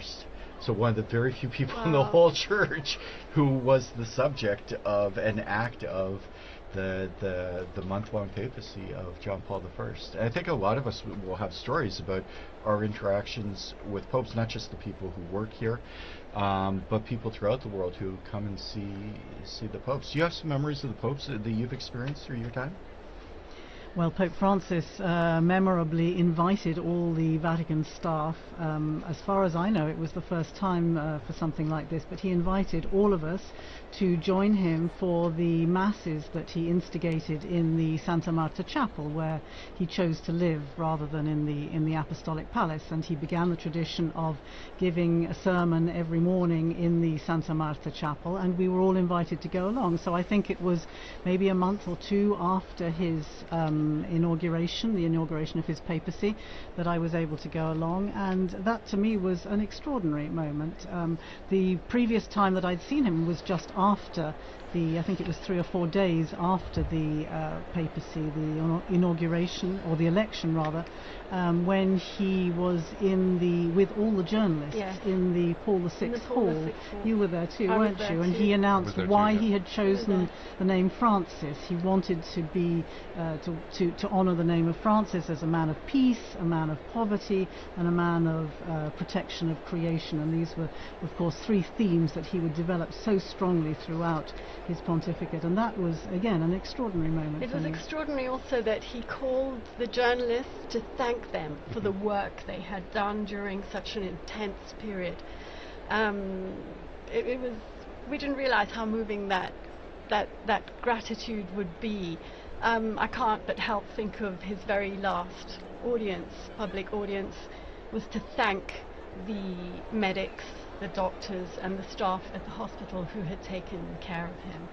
The other thing I remember about that audience with the journalists at the beginning was the way that he said, I'm going to bless you, but I'm going to do it in silence because many of you are non-believers or not share of the Catholic faith. And so there was immediately this great sense of openness and a great sense of respect for people who didn't necessarily belong to the Catholic Church. And all these signs at the beginning were just so very encouraging to people who'd somehow been feeling a little bit excluded or hadn't been given the same kind of welcome in the past. So these were very strong memories for me, and the Santa Marta was my opportunity to mention to him my interest in ecumenism and how I was at that time the warden of All Saints Church, Anglican Church here in Rome. And another important memory for me in that sense was that in 2016 I was able to welcome him because he became the first Pope to visit the Anglican Church in his own diocese of Rome. Of course, popes had visited Anglican churches before, notably John Paul II in 1982 became the first Pope to travel to England since the Reformation, and going into Canterbury Cathedral. Of course, there have been many papal visits to Anglican churches, but for the Pope to come to the Anglican Church in his own diocese was an extraordinary moment, and it was marking the 200th anniversary of our community here in Rome, and he came and gave had a great conversation with people. It was a beautiful liturgy, and it was on that occasion, if I'm not mistaken, he announced he intended to visit South Sudan together with the Archbishop of Canterbury and the moderator of the Church of Scotland. That hadn't been. There was a bit of an uproar because it hadn't been officially announced by the Vatican, but he announced he intended to go anyway, which was typical of the Francis style, wasn't it? Absolutely. Do you have any memories? Well, yes. It's funny that all 4 of us were at that journalist audience. That was an enjoyable. But he joked that day too. Remember when he joked about his papal name, about how whether I may have gone with Adrian the VII, as the great reformer, but he didn't live very long. So, and then he said, well, I could have taken Clement, the Pope that suppressed the Jesuits, and so that got everybody loosened up, and I thought that was a really charming way. But I do also remember a moment with Pope Benedict, it was a strange one. We were in Valle d'Aosta after we'd been in Rome for a while, so we were away from Roman things, and we were driving through town, and it was this traffic. I was like, this is like Roman traffic. I mean, why is there so much traffic up in this little corner of Italy? And I turned my head, and right next to me was Pope Benedict. He'd just been taken to the hospital after he'd broken his arm when he was on vacation there. And so he was right next to me and my family in the car, like going the other way on the street stop. Did you wave? We waved, yes. So we're looking at the screen here.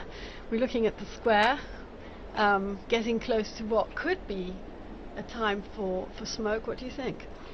Well, we're expecting the vote to take place shortly after the Cardinals went into conclave, the first vote this evening. But as a lot of people have noted, it's pretty well known, this is the largest group of Cardinals ever to enter into conclave, 133. If you watch the broadcast of the entrance, it takes a little while for 133 mostly elderly Cardinals to get up, to cast their vote, for the votes to be counted. We heard Monsignor Burns' very excellent elaboration of that process. So we're not sure how long it takes, and I think that's a challenge for all of us, but also for the people coming in the square. If you were watching at the beginning of the broadcast, the square was not empty, but there weren't a whole lot of people there, and they've been filtering in. It's really filled up. It's really filled up. I think we all remember previous conclaves when the white smoke comes out, everybody in Rome is going to be coming to St. Peter's Square. But just to talk a little bit about the process this evening, we are expecting a vote perhaps around 7:30 in about 10 minutes, but there's no precise timing. So it could be any time, and we will have people watching for that first wisp of smoke and then to try and determine what color it is. And Phil, Linda, maybe you can tell us a little bit about what we can expect for the next couple of days in terms of looking for the smoke and the outcome of the different votes in the Sistine Chapel. Well, the one interesting thing I've just discovered is, as you were saying, there are two separate votes. Ovens, yeah. Okay. Well, just one on the first day, right? Just one on the first day, but as from tomorrow morning, 2 in the morning and 2 in the afternoon. So should the smoke arise in the middle of one of those sessions, it'll be white for sure. That's right. Yes. Right? That's because if it's they go immediately to a second vote if it's a failed vote, and so that means we won't get smoke until around noon. If it's even a failed later, vote. in fact, I think we're expecting around 1 o'clock. Around 1. So if we do absolutely right, if we get it at 11:30, 10:30, 11, it will be white smoke. Yeah. I heard an interesting little detail. You were talking about people rushing from around Rome. When people hear the news, they tend to gather in the square to see who the new Pope will be. I read a lovely detail from the English College, the Venerable English College, where the seminarians from the UK trained to become priests, and there was obviously a question about were they allowed to run out of their classes if they heard news of course all of them will have their cell phones, I imagine, so they'll get news almost within seconds of it happening, and apparently there has been a ruling from the college that seminarians are allowed to get up in the middle of classes and to go and congregate in the square to acclaim the new Pope if and when it happens during the day. I remember I was a student at the Angelicum during the election of Pope Benedict in 2005, and that same question came up. Of course, John Paul had been Pope for almost 27 years, so a conclave was a new thing.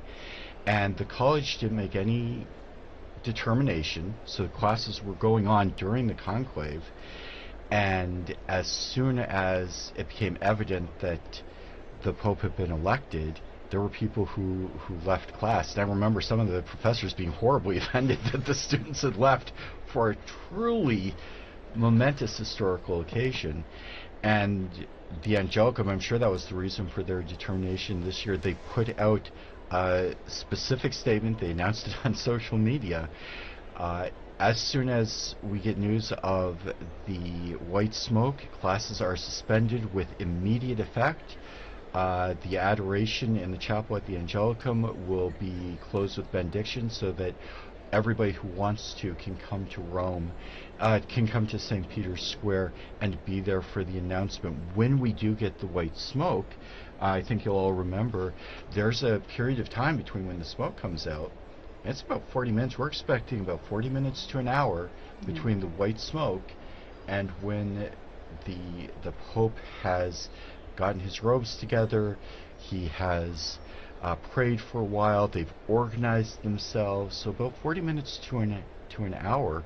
In the last conclave, which of course was absolutely historic because we still had Pope Benedict alive, that was delayed even further because Pope Francis wanted the first one to hear the news to be Pope Emeritus, as he eventually decided on the title, the Pope Emeritus, to be the first to receive the news. So they had to call him. And the story is that he was glued to the TV set watching the chimney as we all are now, and they were ignoring the phone. And finally someone picked up and said, "It's the Cardinals. They want you to be the first to know." So there's a little delay.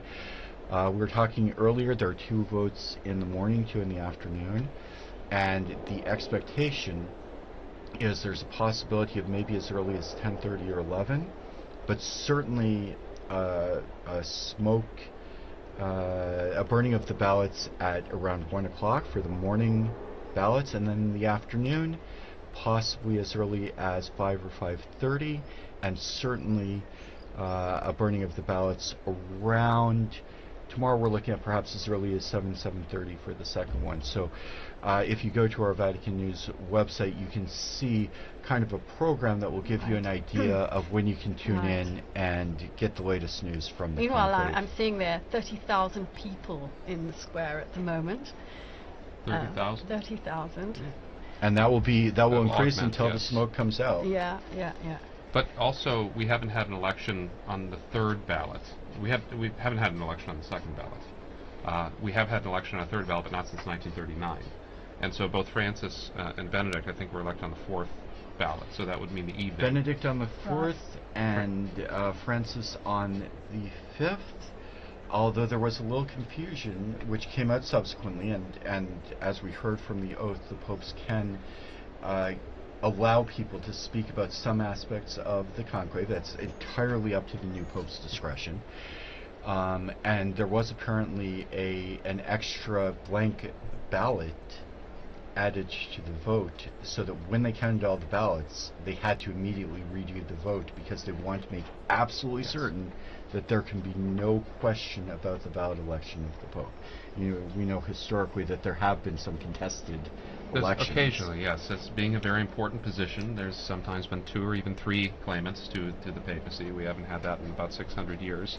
But the last Pope before Benedict to resign, Gregory XII, was one of the 3 popes who they all were either deposed or resigned in order to have the election of Martin V, who restored the papacy to Rome, began the Renaissance here in the city, where we get so many of these beautiful buildings and so many of these beautiful traditions. So we've all been reading hard about what happens after the Pope steps out onto that balcony of blessings. I think it's called the loggia. It will be the proto-deacon, right, who will announce the Habemus Papam. Unless the proto-deacon is elected, and then we'll know even quicker. Then we'll know even quicker. And he will give the formula in Latin. He will read the new Pope's name in Latin. Right. And then afterwards, the pontiff will step out, if I'm not mistaken. And that's when he has his first opportunity to introduce himself to the world. Philip, again, you were here. You made the announcement, as I recall, in studio of Pope Francis. But tell us your experience of that night when Pope Francis was elected, both here in the studio, but also as you were looking out at the crowds as they came to see the new Pope. Yes, you're quite right. We were doing a similar kind of marathon, for the days leading up to the white smoke, and it was the third day, wasn't it, that that the actual news came, and the second day of the that's right, the afternoon. Yes, it was quite late in the evening, which we may be going on to here today as well. But it was a similar sort of time. I seem to remember. My other former colleague Susie Hodges was in studio, and as we were watching, the smoke started coming out of the chimney, and yes, it was. You could hear the crowd going wild below. It really is. It's quite an extraordinary moment, I think. It's one thing to be here in studio, it's another to be down in the square, I think, because I was in the square. You were there, weren't you? You were reporting, you were doing what Devon has been doing for us today, reporting from the square, despite all the difficulties of getting a signal. I don't think the blockers were as powerful in 2000. I don't think the blockers were as powerful in 2013 because I can't imagine. They have to keep up with such technology today. I mean, you were talking about the sweeping of the Sistine Chapel, and also the Santa Marta. I would assume they have to sweep that as well. But the Cardinals had to turn in all of their cell phones. Check your phone at the door, and so they have to. There's also a bit of a natural blockage that happens, especially after the white smoke, when you go from maybe 10,000, 20,000, 30,000 to suddenly everyone. 250,000 people, 300,000 people, not just in St. Peter's Square, up the Via della Conciliazione, the road leading to St. Peter's, and everybody has their cell phone on. And with great respect for the Italian telecommunications company, that's a big burden for any system.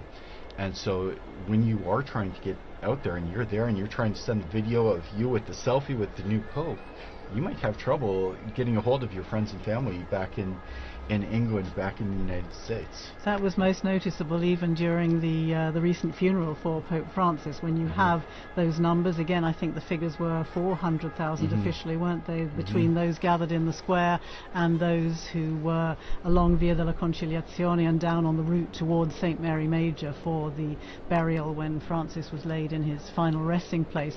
And again, the difficulty of getting any kind of signal to be able to send messages even was quite challenging. So yes, it is a problem, and people are gathering, and of course everybody now has a phone on them, and everybody. That was another thing I remember, because it was getting dark during the I remember waiting for Pope Francis. When the smoke came out, it was dusk, but it was still light out, and by the time they got to the actual pronouncement, the night sky was completely black. And there was a flashing of all those millions, or at least hundreds, tens of thousands of cell phones as people tried to take the first pictures of the new Pope. And that is something which, of course, is quite different from in past times when people would acclaim by applauding and cheering. But applauding and cheering has a lot to say for itself, because I remember being in that square and Bergoglio stepping out.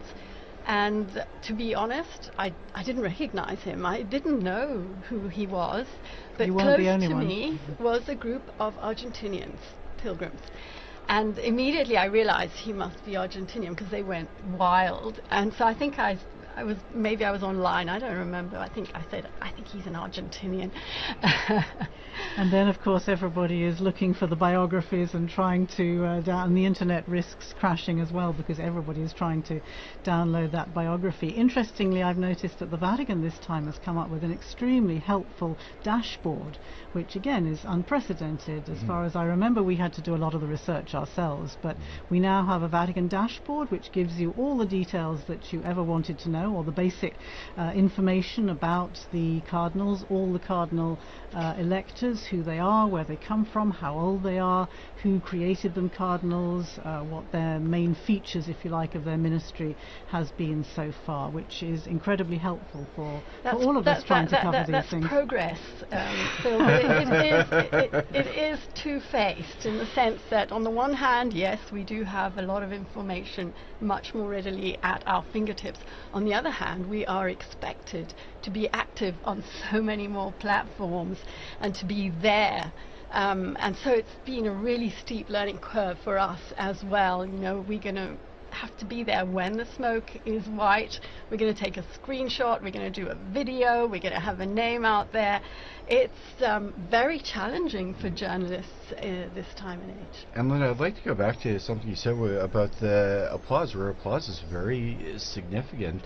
as you mentioned, Don, in the past, sometimes it was by acclaim, it was the voice of the people of the city of Rome. But even today, in various liturgies, we hear the people have an opportunity to signify their acceptance. And it's not a legalistic form, but there is a place for the people to express their approval of a choice of a priest, of a bishop, and less formally here for the Pope. Well, St. Cyprian, when he was defending the papacy of Cornelius, this was in 250 AD, he said that the clergy of Rome consented to him. He was ordained by all the bishops and by the acclamation of the people. And so this is actually, it is kind of liturgical, the reception of the Pope coming out on the loggia, and then the people acceding to that election in the square. It's a very important moment. Now, sometimes the people historically have not always been so peaceable. They've made their desires known. So at the beginning, when Urban VI was elected, they made it very clear that they wanted an Italian, the people of Rome, and so that was an important way. And that's a way historically that synodality can work out too, in a way that people can have their voices heard. And this is a very historical way that people have had their voices heard. When you mentioned that we were talking earlier about acclaiming the Pope and thinking back to that election in 2013, of course, you have that incredible acclamation and cheering, but then the other lasting memory that I have is Pope Francis asking the people to pray for him before he gave them the blessing. And in an instant you had however many thousands of people there were in the square falling silent, and so you had this extraordinary contrast between the noise of the cheering and the applause and then the silence as he stood there for really quite a long time with asking people to pray for him and to pray for his new ministry. That was really quite something unusual, I found. The sentry seagull is back, waiting for the news. Waiting for the news. I'm reading something quite unusual for me. I'm reading that it could even be possible that today, in the Sistine Chapel, the Cardinals have actually not voted, and therefore there will not be a signal. It's a remote possibility, but it exists. Yeah,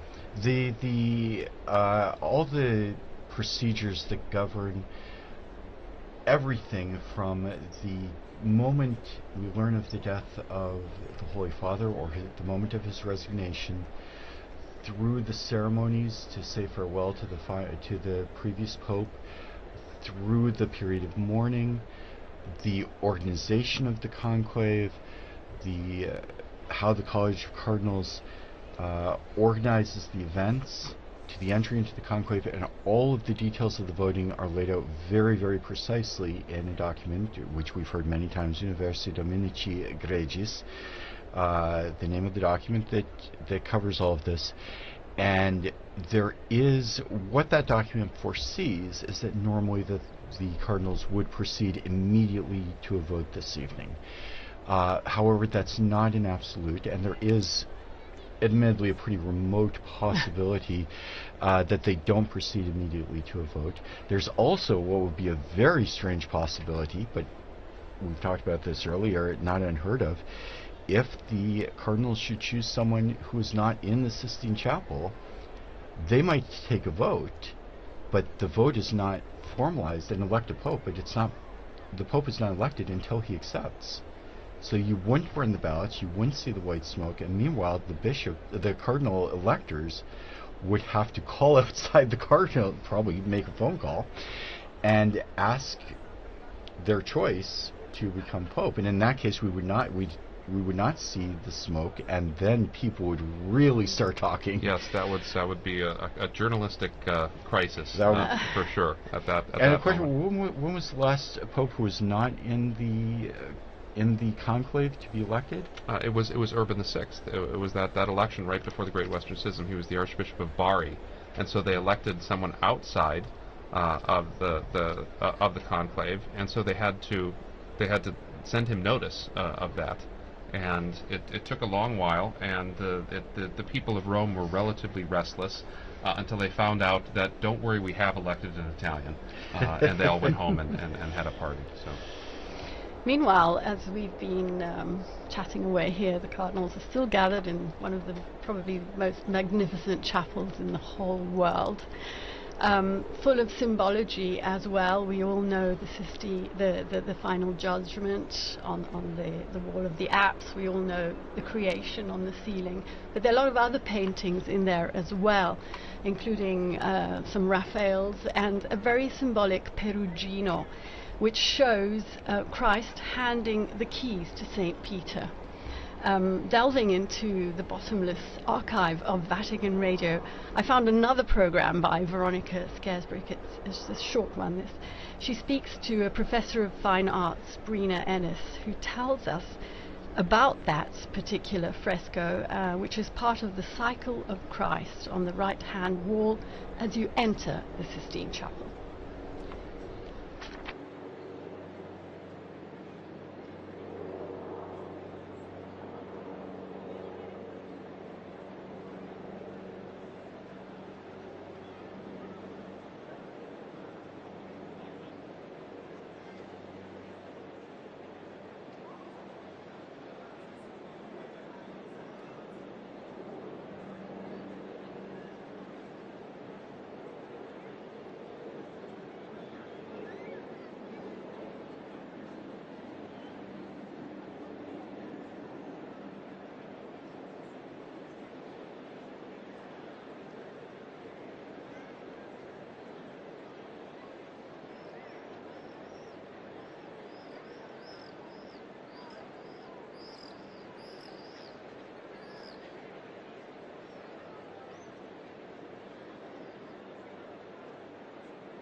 Yes, and we were listening there to Breda Ennis speaking to Veronica Scaresbrick. She mentioned there the 265th successor of Peter, so she obviously did that program just before the election of Benedict XVI.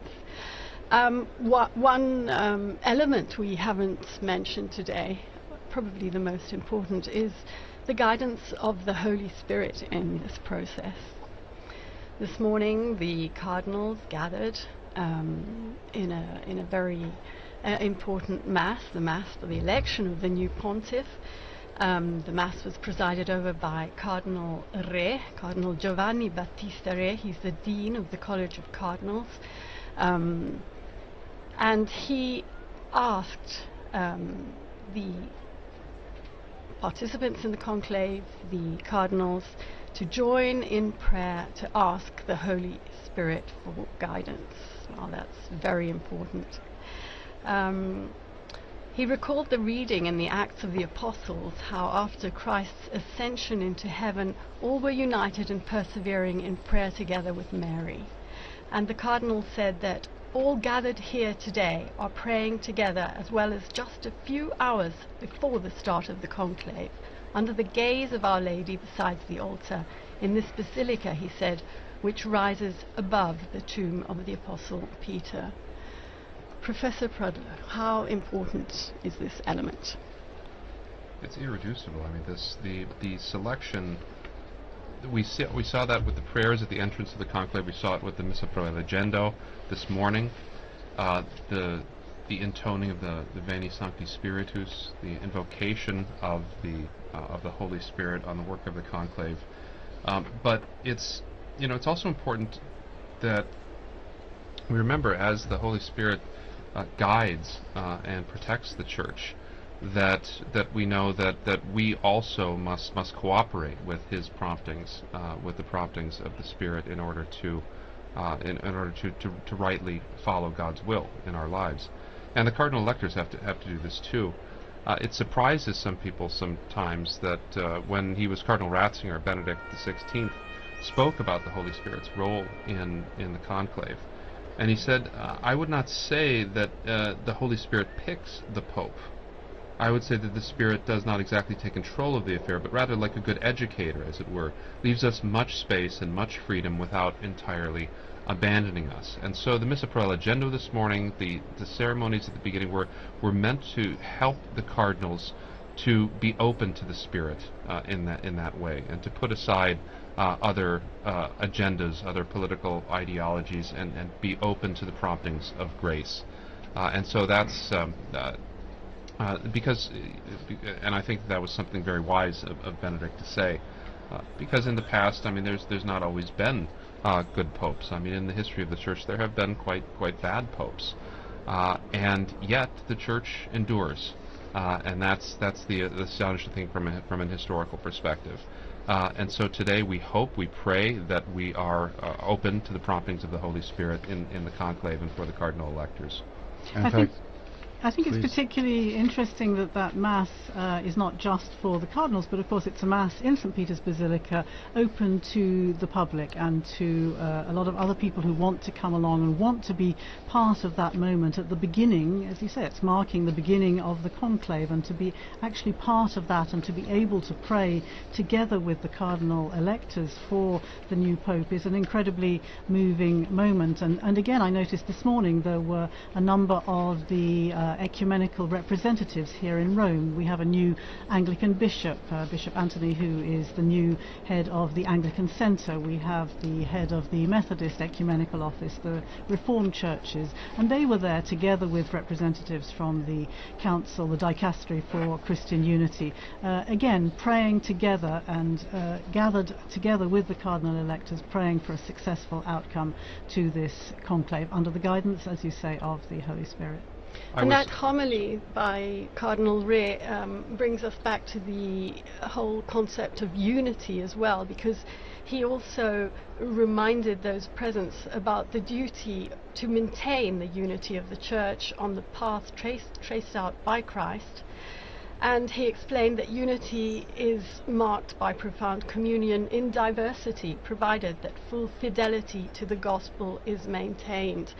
unity in a fractured world is even more poignant. We're living in a time in which the world is so divided. Just last night we learnt of yet another conflict, and I'm referring to the clashes that erupted between India and Pakistan, as every day we remember Gaza, we remember Ukraine, we remember Myanmar, we remember South Sudan, we remember Sudan. Unfortunately, the list is very, very long.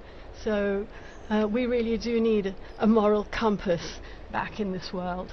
I thought it was interesting during the lead up to this conclave to see the Cardinals actually issuing a statement just ahead of their gathering here in the Sistine Chapel, issuing a statement calling for peace, calling for an end to conflicts, mentioning particularly Ukraine and Gaza, but as you say, by implication the many other conflicts that are going on around the world. Of course, peace and an end to conflict was such a key theme for Pope Francis, and I thought it was particularly significant that the Cardinals felt it necessary to show that they were absolutely following in this direction, and therefore that these, if you like, considerations that go way beyond those of the Catholic Church and of the Christian world, but the need for dialogue, the need for mediation, the need for peacemakers in our world is particularly on their minds at the moment. And it'll be interesting to see. Of course, we know that there have been that there are cardinals representing countries. I think it's more than 70 countries across the world. Is that right? 70, around 70 countries, yes, more than 70. And therefore, obviously, these political considerations are of extreme importance, alongside all the other church business, of course, that they will have been discussing. And that communique that you mentioned, Philippa, was issued yesterday. We, the Cardinals of the Holy Roman Church, meeting in general congregation before the beginning of the conclave. That's the meetings that they hold in anticipation of the election. We, the Cardinals, noting with regret that there's been no progress in advancing the peace process in Ukraine, in the Middle East, and in so many other parts of the world.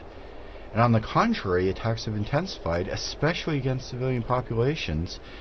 We Cardinals make a heartfelt appeal to all parties involved to reach a permanent ceasefire as soon as possible and to negotiate without preconditions, without further delay, the peace long desired by the peoples involved and by the entire world. And that's been that was certainly a constant theme in Pope Francis' pontificate. Linda, just a moment ago when you were talking about all of those trouble spots throughout the world, all those places of conflict, it sounded just like our former Holy Father, where at his audience he'd constantly go through a litany almost of places that needed our prayers, where we needed peace. And the Cardinals conclude their appeal. We invite all the faithful to intensify their supplication to the Lord for a just and lasting peace. Linda, I know you follow closely the Pope's appeals for peace over the years, not just Pope Francis, but also before that. Yes, as you were speaking, my mind immediately went to an interview that our colleague in the Africa English section did immediately after the death of Pope Francis. He interviewed the Bishop of Juba in South Sudan, who said, "We have lost the only advocate we have on this world scenario. We have lost the only voice who brings our suffering to the international community whenever he can." You know, it's a huge, huge void. Who is going to speak for us? One of the historical titles is Pontifex Maximus, right? The Pope is meant to be the chief bridge builder, and the papacy has a unique spot on the world stage to be able to do that with its diplomatic corps, with its experience in this area. And I think back, Francis stands in a long line of popes who have been dedicated single-mindedly to peace. I think Benedict, one of the reasons Benedict chose that the name was Benedict XV, the great Pope of Peace in World War I. And I think of all of the appeals that Pius XII made during the devastation of World War II. And so the papacy is a beacon and needs to continue to be a beacon for these peacemaking movements in the world. Coming back to South Sudan again, yes, popes have traditionally been peacemakers, people appealing for peace, but I think one of Francis's great strengths, of course, was his gestures, his ability to speak through gestures. And thinking of South Sudan, another thing that really comes to mind was the time that he met with the South Sudanese leaders, the president and the vice president, who were at loggerheads with each other. The conflict had been dragging on. He invited them to the Vatican for that session with the Archbishop of Canterbury and the moderator of the Church of Scotland, and I'm sure you've all seen the pictures where he gets down on his knees with great difficulty, and he gets down on his knees to kiss the shoes of these leaders in an extraordinary symbolic gesture of humility, to say to these leaders, these military leaders, stop the fighting. You've been elected to serve your people. And these are the gestures that I think sadly hasn't seemed to have been able to put an end to the war in that country, but very, very poignant and powerful gestures which will remain with us. And let's remember all the times the popes have gone to the United Nations. We'll never forget Jamais plus la guerre, Pope Paul VI, and then Pope John Paul II, and Pope Francis. They have all been to that incredible forum of nations, that family of nations, to say stop fighting, listen to the voice of the people. And as Pope Francis very famously wrote in his encyclical Laudato Si, heed the cry of the earth, heed the cry of the poor. It's an incredibly important role. And I think you mentioned Pope Paul's very heartfelt. You could see it on his face when he cried out, "Never again war, never again war." And I think every subsequent pope that's visited the United Nations has quoted him there. I'm not absolutely certain of that, but Don, you mentioned the unique place of the Catholic Church. The Church is present in just about every country in the world, so they have a stake in a lot of these conflicts. Some places the Church is very small. Mongolia has a community of a few thousand people. 1,500 Catholics. With the Cardinal, though. Right? But with the Cardinal, who we saw today. Cardinal is present throughout the world. It does have the diplomatic corps, and I know you've done some studies to the diplomatic corps. It's not just the Pope's gestures, which are very, very important. You mentioned the beautiful gesture of the Pope kneeling at the feet of the leaders, but there's also so much work that goes on in the background, which is animated and inspired by the Pope.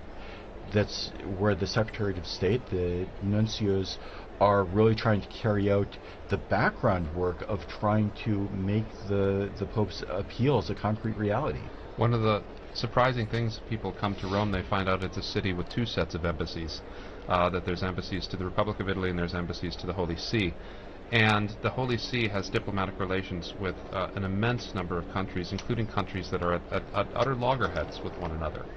And so that in situations of war, in situations of conflict, nations can come to the Vatican and use the diplomatic service in order to exchange messages of peace, in order to exchange messages offering ceasefire.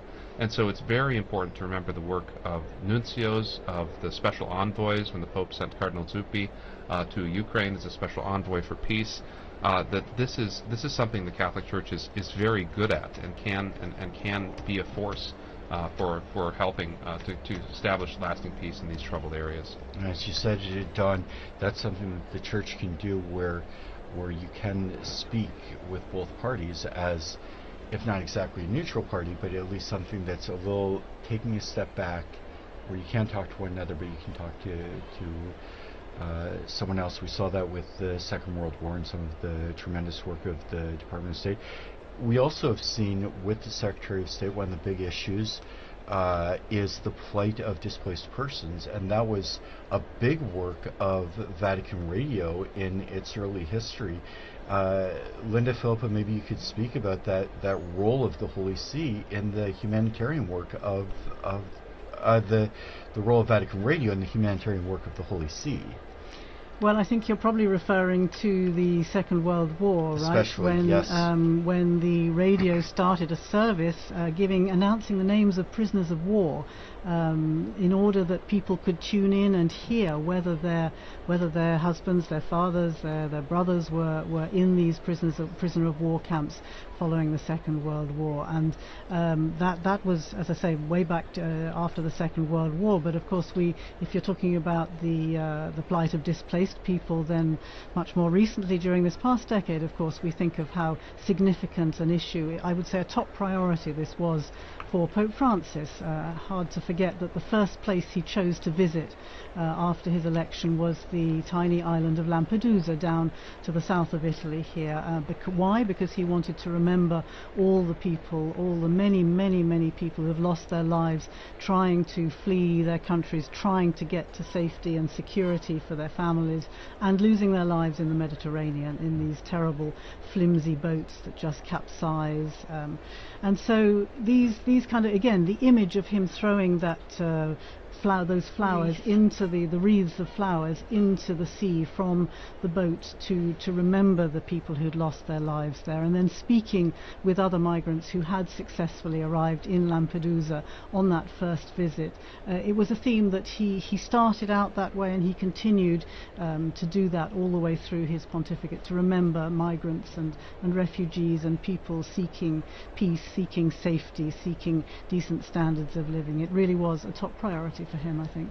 And he did that in the company of the ecumenical patriarch, if I'm not mistaken. I think Bartholomew was on that boat with him. Bartholomew went to the refugee camp in Lesbos. Right. I think you're thinking of the time he visited there when he went on a trip to Greece, and he travelled there with, yes, Patriarch Bartholomew, for whom also this is a priority. And it was, again, a moving occasion to talk to many of these men, women and children who had risked everything to cross the sea to try and get to safety. And yeah, meeting with refugees in the camp there was another very significant moment. But also here in the Vatican, you remember, he invited families, he had families come over here with the help of the St. Egidio community. The Humanitarian Corridors. The Humanitarian Corridors program. There was an awful lot of work went on together with the Dicastery for Integral Human Development and the Refugee Department there, and all the work that's been done, particularly during this past decade, I would say, is extremely significant. Meanwhile, I'm seeing here on the chat that's adjourning us is that the people in the square are clapping their hands in an attempt to get the Cardinals to hurry up with the voting process. We're going to have an Urban the Sixth situation. Oh. They've been in there for a couple of hours now, haven't they? They have been, yeah, they've been waiting out there. Maybe we can take a short musical break. Mm-hmm.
And once again, we welcome you to Vatican Radio's live coverage of the conclave to elect the 266th successor of St. Peter.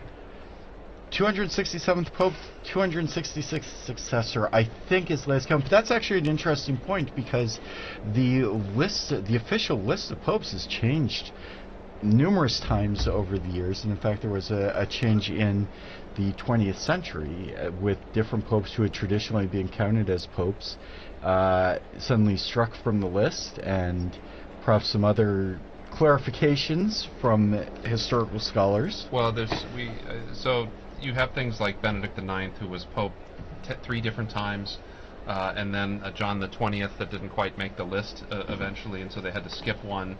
And so the list of popes does, when historians look at these things and they get more details and they get more ideas, the Church will decide whether or not that this person was a legitimate Roman pontiff or not.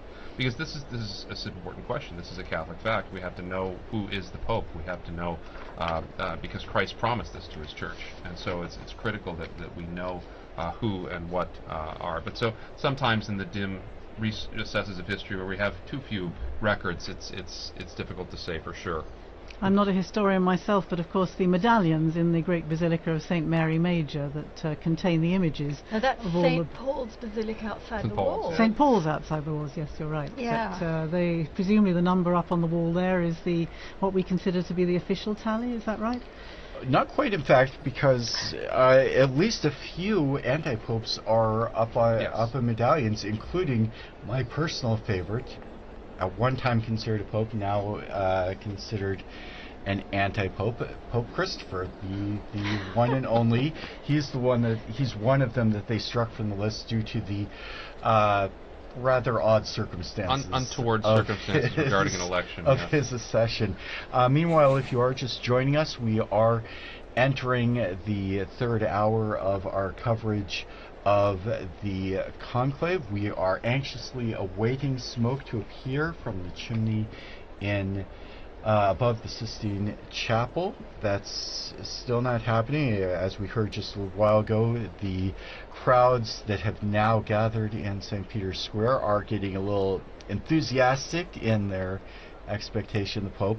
As we do enter our third hour, I would like once again to thank our television and radio partners, including EWTN TV, Catholic Faith Network in America, Shalom World Television Network USA, Atmadarshan TV, Catholic TV, Mada TV India, and Uganda Catholic Television, UCTV, as well as radio partners Luminous Radio and Radio Katipunan in the Philippines.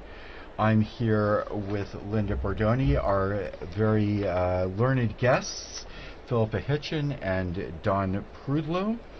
And perhaps we could talk a little bit about what we can expect.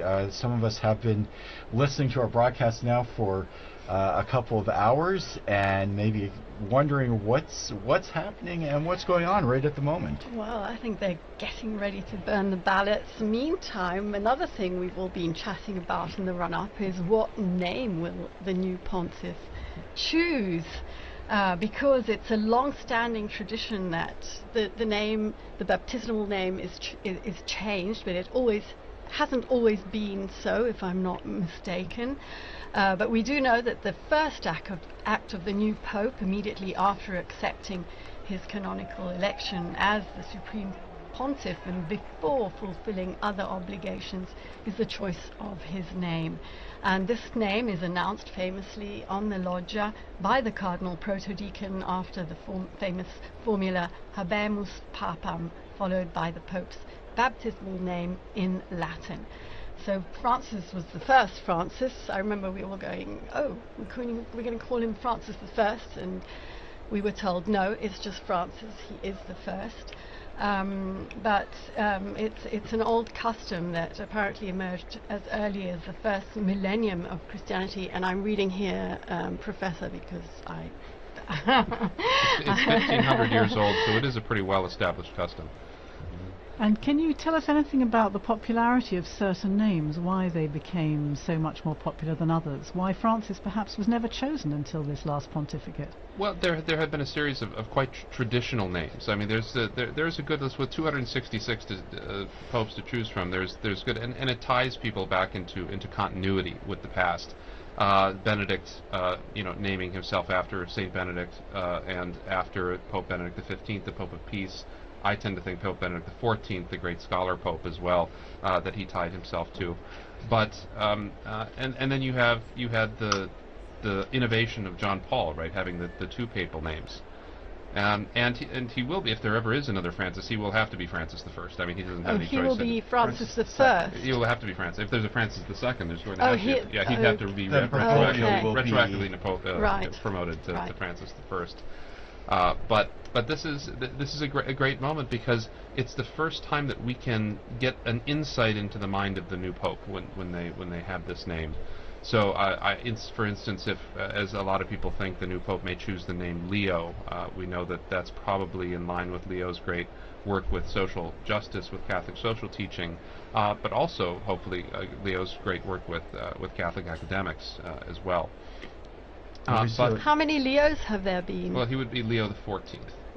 So there would be Leo the 14th, but the John, you'd have John would be a popular one, Paul would be a popular one, or John Paul III even. But all those will have nuances, right? They'll all have meanings that the Pope will be able to tell us, and we won't be able to exhaust them. I mean, they're suggestive, right? We'll see. Well, that's an interesting name. And the commentators will be out in force to explain exactly why the Pope chose that particular name. We've seen there's certainly a tradition of choosing names from immediate or close predecessors. There has been, and Benedict sort of broke that, and that was interesting. And I think that's because we had John Paul and then John Paul. I think that was good to break off from that a little bit. But you're right, they go up and down in popularity. I doubt that we'll get a Sixtus VI. I think that we may have ended that line. That probably won't make it. We haven't had many Pauls. We haven't had many Pauls, right? There's been a lot more Johns than Pauls. But that's definitely a possibility. That's not.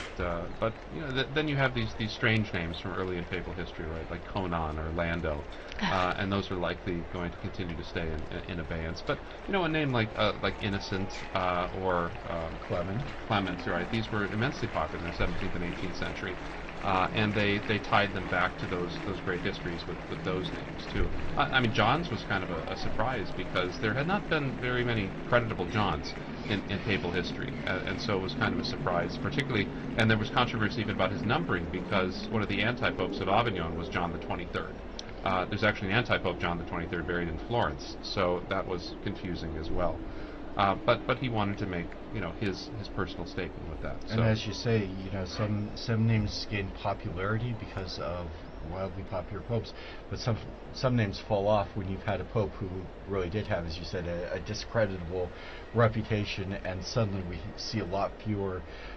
One of perhaps the most famous bad popes, Alexander VI, and we did have a successor, but afterwards the name just kind of fell into disuse for now since several hundred years. Right, that's right. But this, there was very good Alexanders in history as well, some not so good Alexanders. But and popes don't always choose a name based on Christian principles. So Pius II, he was Aeneas Silvius Piccolomini, and he was so enamored of the Aeneid that he wanted to be Pius Aeneas. So he was Pius II, not because of any devotion to St. Pius. Julius because of devotion to Virgil. To Virgil. Well, it's much like Dante, right? Our beloved Dante. And Julius II wanted to be named after Julius Caesar, I think.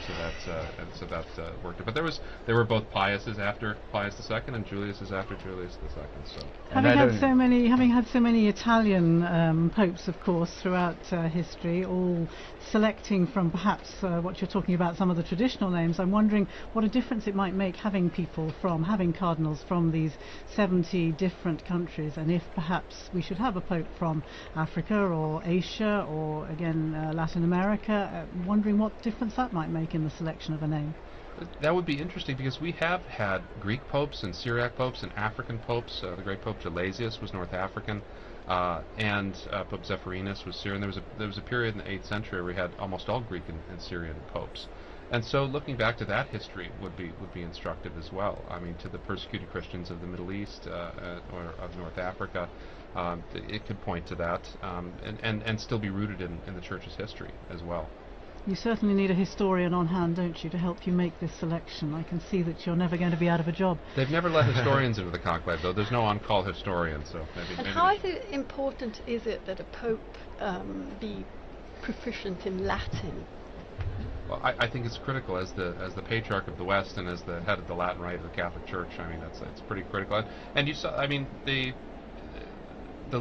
when you have these big international events, you notice that the entire thing was conducted in Latin for these cardinals, and it helps in a certain sense to decenter any particular ethnicity or linguistic group that provides something of that common unity that when the liturgy used to be in one language, that did provide that commonality throughout the world, but still today provides it at these really critical moments, so that when all Christians come together in Rome to celebrate Mass with the Pope, that they can sing the Pater Noster in one language, and so I think that's a wonderful thing. So it's pretty critical that he knows. The new Pope will have to know Italian too, since Italian has become the lingua franca of the Holy See. It was very interesting during the broadcast prior to this one when we watched the Cardinals going into conclave, and there was a long moment where each of the Cardinals swore to uphold the oath.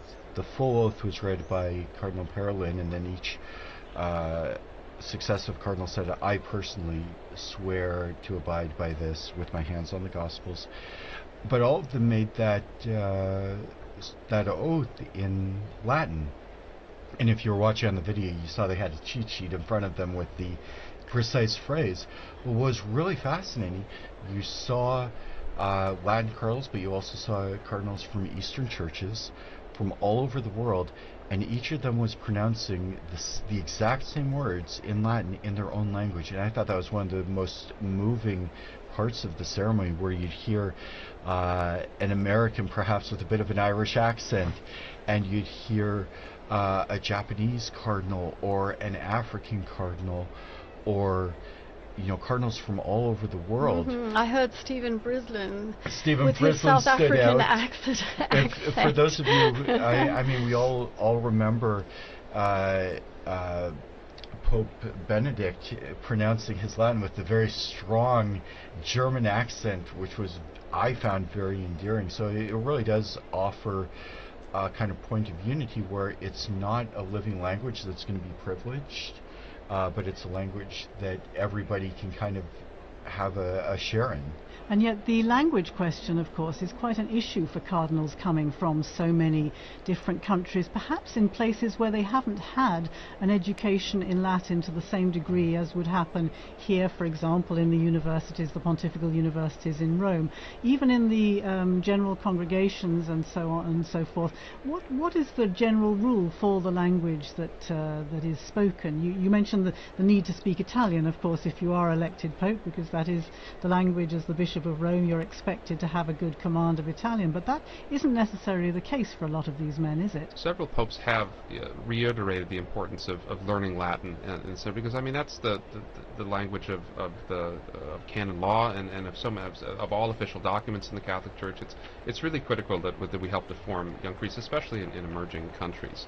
But then we also expect them, like you said, we expect them to learn Italian too, and so this is also extremely difficult for particularly non-Mediterranean, non-Western people, and so a privileging of Latin would sort of decenter Italian in that way a little bit. You would still have to learn Italian, but you'd have this more focused on that universal language. And that's a bit an interesting question. Up until not very long ago, most of the cardinals would have had some common language, maybe not knowing Latin very well, but having a little bit so that they could at least talk to one another.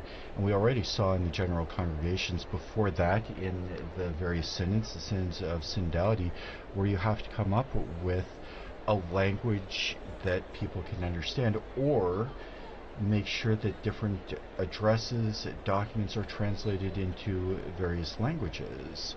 For a long time, the cardinals would have been largely well educated, and or when I say well, not good, but in the sense of had a lot of education and maybe could talk to one another. One of the things they've talked about with this conclave, with 133 different cardinals, not all of them speak Italian, not all of them speak English or Spanish, which are somewhat common languages, but they're in a room where if they want to talk to one another, there are some limitations as to their ability to communicate.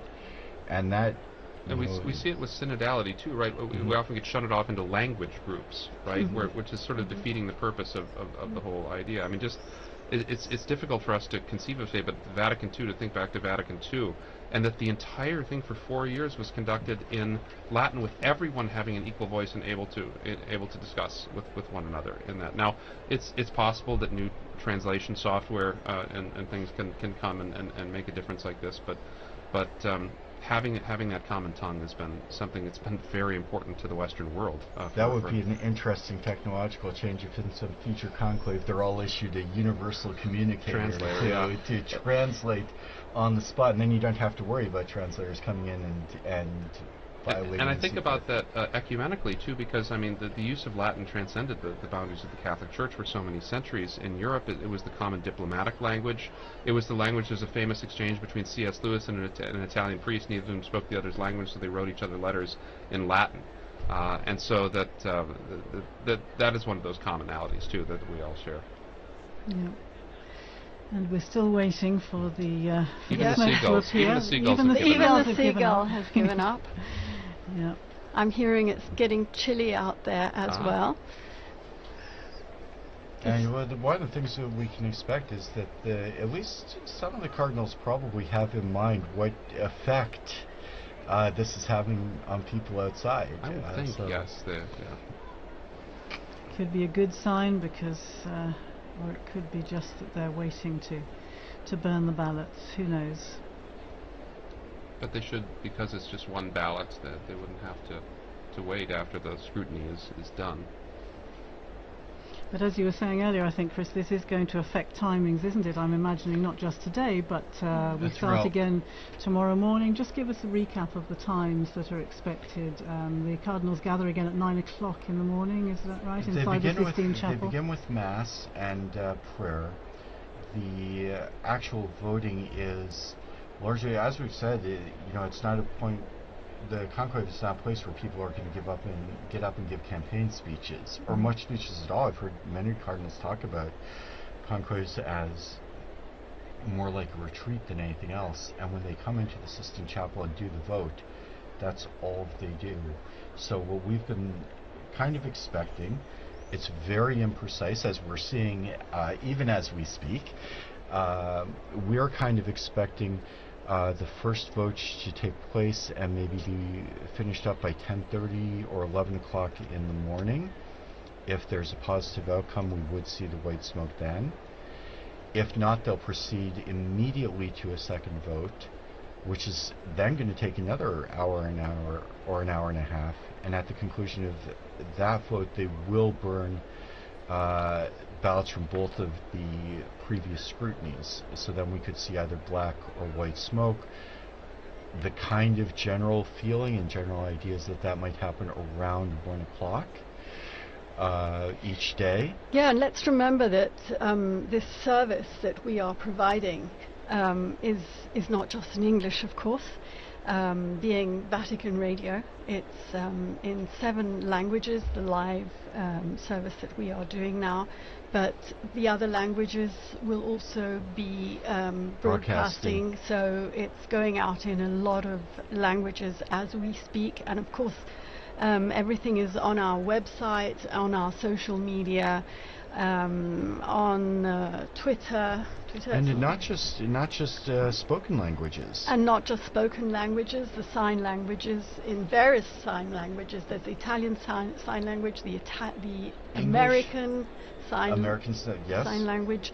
And I'm hearing here that we have Devon on the line. He's still in the square. Devon. Hello. Hi. Good.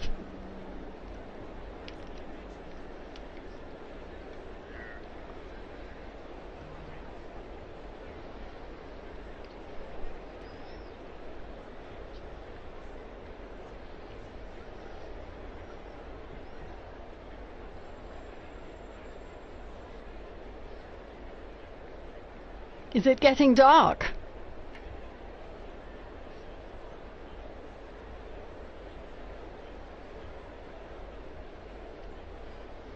We're all wondering what's going to happen. We've entered the 2.5 hours since the beginning of this commentary, and so yes, the seagull appears to have also left its position next to the chimney. Perhaps also growing impatient.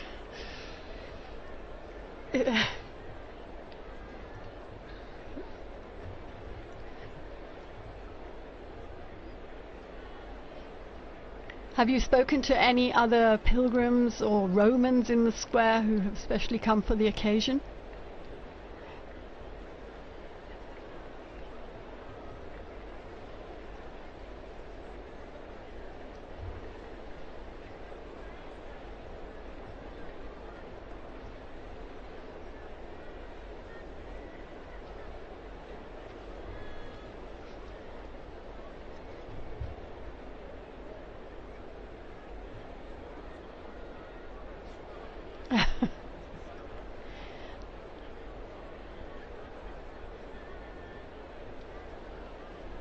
Absolutely. We will. Thank you very much, Devin. And what's very interesting is that if they've chosen not to do a vote this evening, or if there's a problem, it's probably not the level of intervention that will cause them to break the conclave. So there's no real means for them to let us know what's happening inside. So we're gonna keep guessing and keep waiting and praying. For those of you who are listening in, we can tell you a little bit about how you can listen in to and follow the papal election on Vatican Media. As we mentioned, we followed the Mass for the election of the Roman Pontiff earlier this morning. You can learn some more about that on our website. If you're watching on TV, you see our famous seagull has returned, at least one of them. There are various languages that you can follow the events in, including sign languages, American Sign Language, and some of the Spanish and Italian versions. Vatican Media is also providing video and photo coverage of the various events that took place today, the Mass and the entry into the conclave. And we will be opening up a live broadcast for each of the periods when we do expect a papal vote beginning tomorrow morning, continuing tomorrow morning, beginning at, I believe, 10 a.m. I think the broadcast goes live at 10:30 a.m. 10:30 a.m. And you can go to our Vatican website to find all of the broadcast times, and we do really hope you will join us. We do invite you as well to visit our social media pages, including Facebook, X, Instagram, and YouTube, where you can follow along and see everything that's happening, or in this case not happening, this evening, as we wait for the sign that a scrutiny has taken place. You're talking about social media, you're talking about the radio broadcasts. Of course, the Osservatore Romano, the Vatican newspaper, is also waiting anxiously for the results of this papal election. If I remember rightly, they produce a special edition, remember rightly. Yes.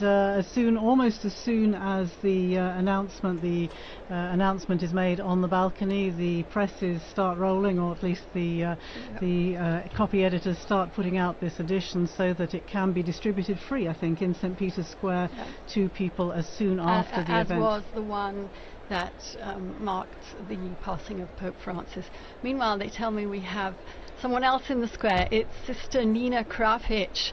She works here at the Dicastery for Communications. She is a communications expert. Nina, hello.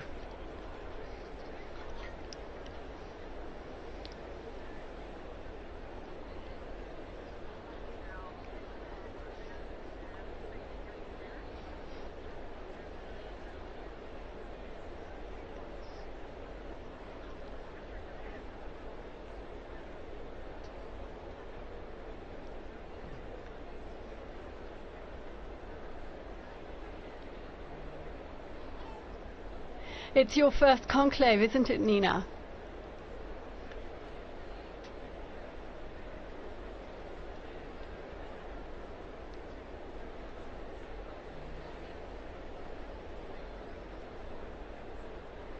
You are an expert in communications, but not only in social media communications. How do you think Generation X, the millennials, are following this conclave? How do you think? I was speaking about social media, which is very much your field, and getting the message out to the younger generations. How are they following this conclave? What kind of interest have you been perceiving from them? You are very young yourself, Nina.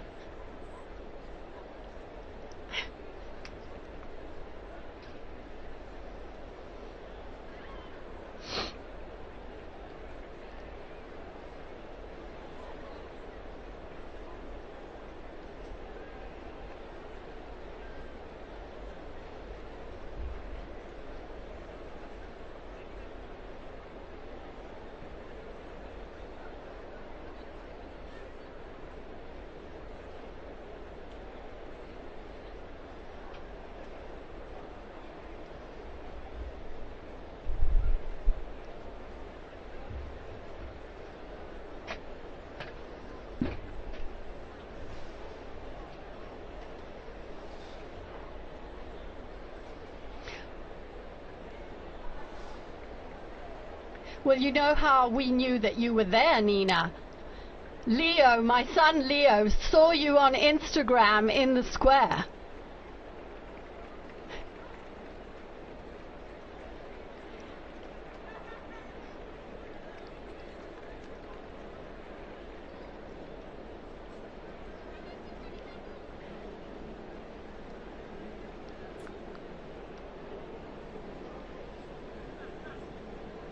Right.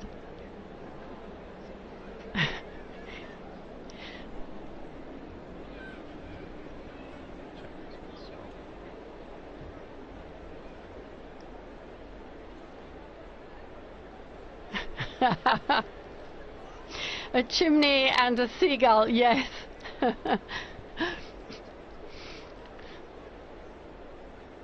Thank you, Nina. Yes. We'll be speaking to you again. Yeah, absolutely. Okay. Thank you. Bye-bye. Bye-bye.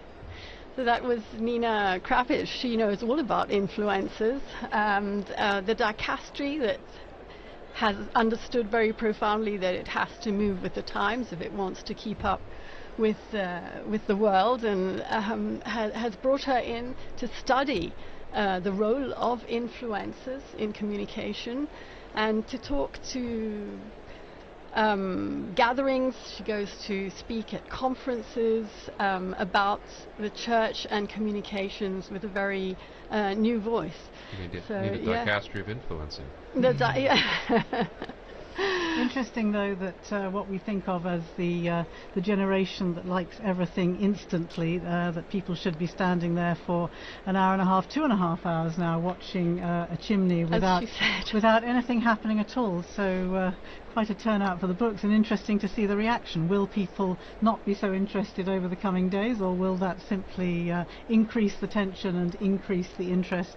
We'll have to see tomorrow what happens. Francesca's telling me the numbers have gone up. There are 45,000 people in the square at 20:35. That's 25 to 9 local time here in Rome. Well, it's still mercifully before Italian dinner time, but it's well past American dinner time. You were giving us the timeline, Chris, earlier on. Tomorrow in the morning, as you say, the Cardinals go in. They have 2 votes in the morning. Then they break for lunch, don't they? They do have a break in the afternoon. They will, after the second vote, if the first vote is not conclusive, they'll go immediately to the second vote. Then they do have some time. They'll have their lunch. There will be more prayers. Of course, each session of the voting in the Sistine Chapel is marked by prayer, especially to the Holy Spirit. We can take a look at some of the prayers that we saw today for the opening of the conclave. And then the expectation is, Don was just talking about Roman meal times, but time for a long lunch or a nap, and then they'll be back in the Sistine Chapel. Always in the seclusion of Santa Marta. Always in the seclusion of Santa Marta.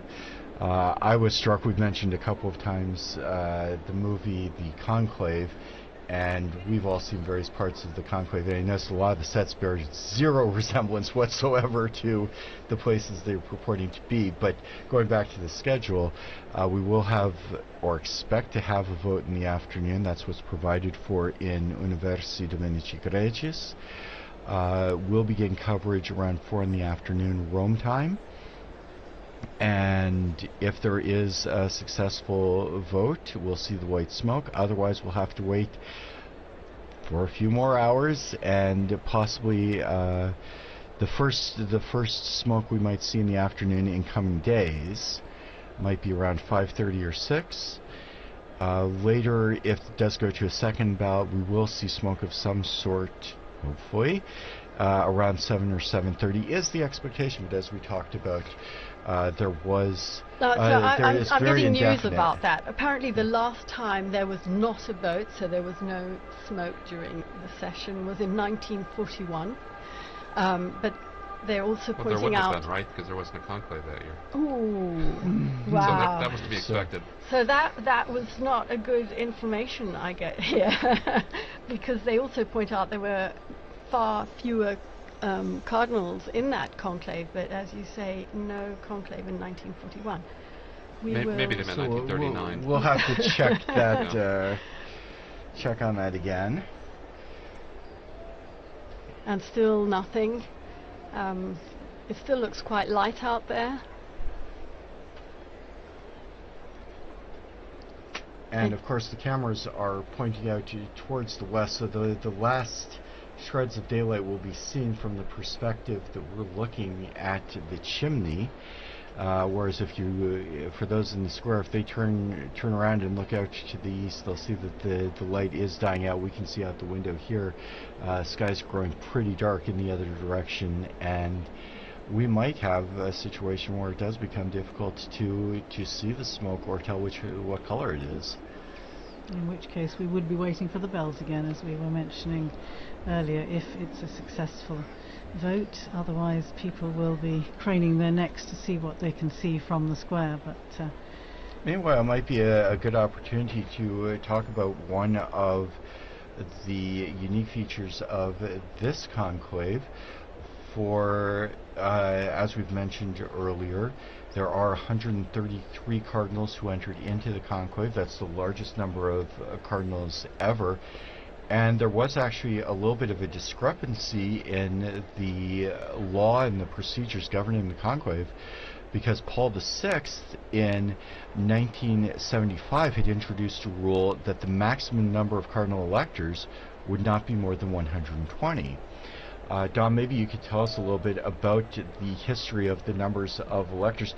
Maybe even going back a little further, the question of who would be made an elector was a very contentious issue, and when popes would make new cardinals to influence perhaps the conclaves, this was a big point of contention with the college at times. Yes, absolutely. So the origins of as you know, there are 3 levels of cardinals. There's cardinal bishops, there's cardinal priests, and cardinal deacons.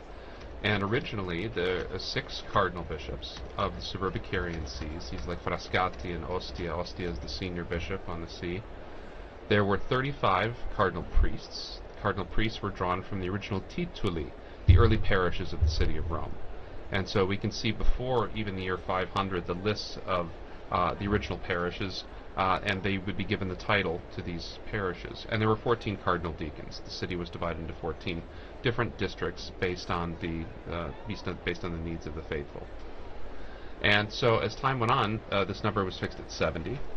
But during the early modern period, the church had grown so much and worldwide that 70 wasn't enough to give a decent representation for the church anymore. And so during the after Vatican II, the number was increased to 120, and this allowed for a much wider representation of cardinals from throughout the world. And the discrepancy came because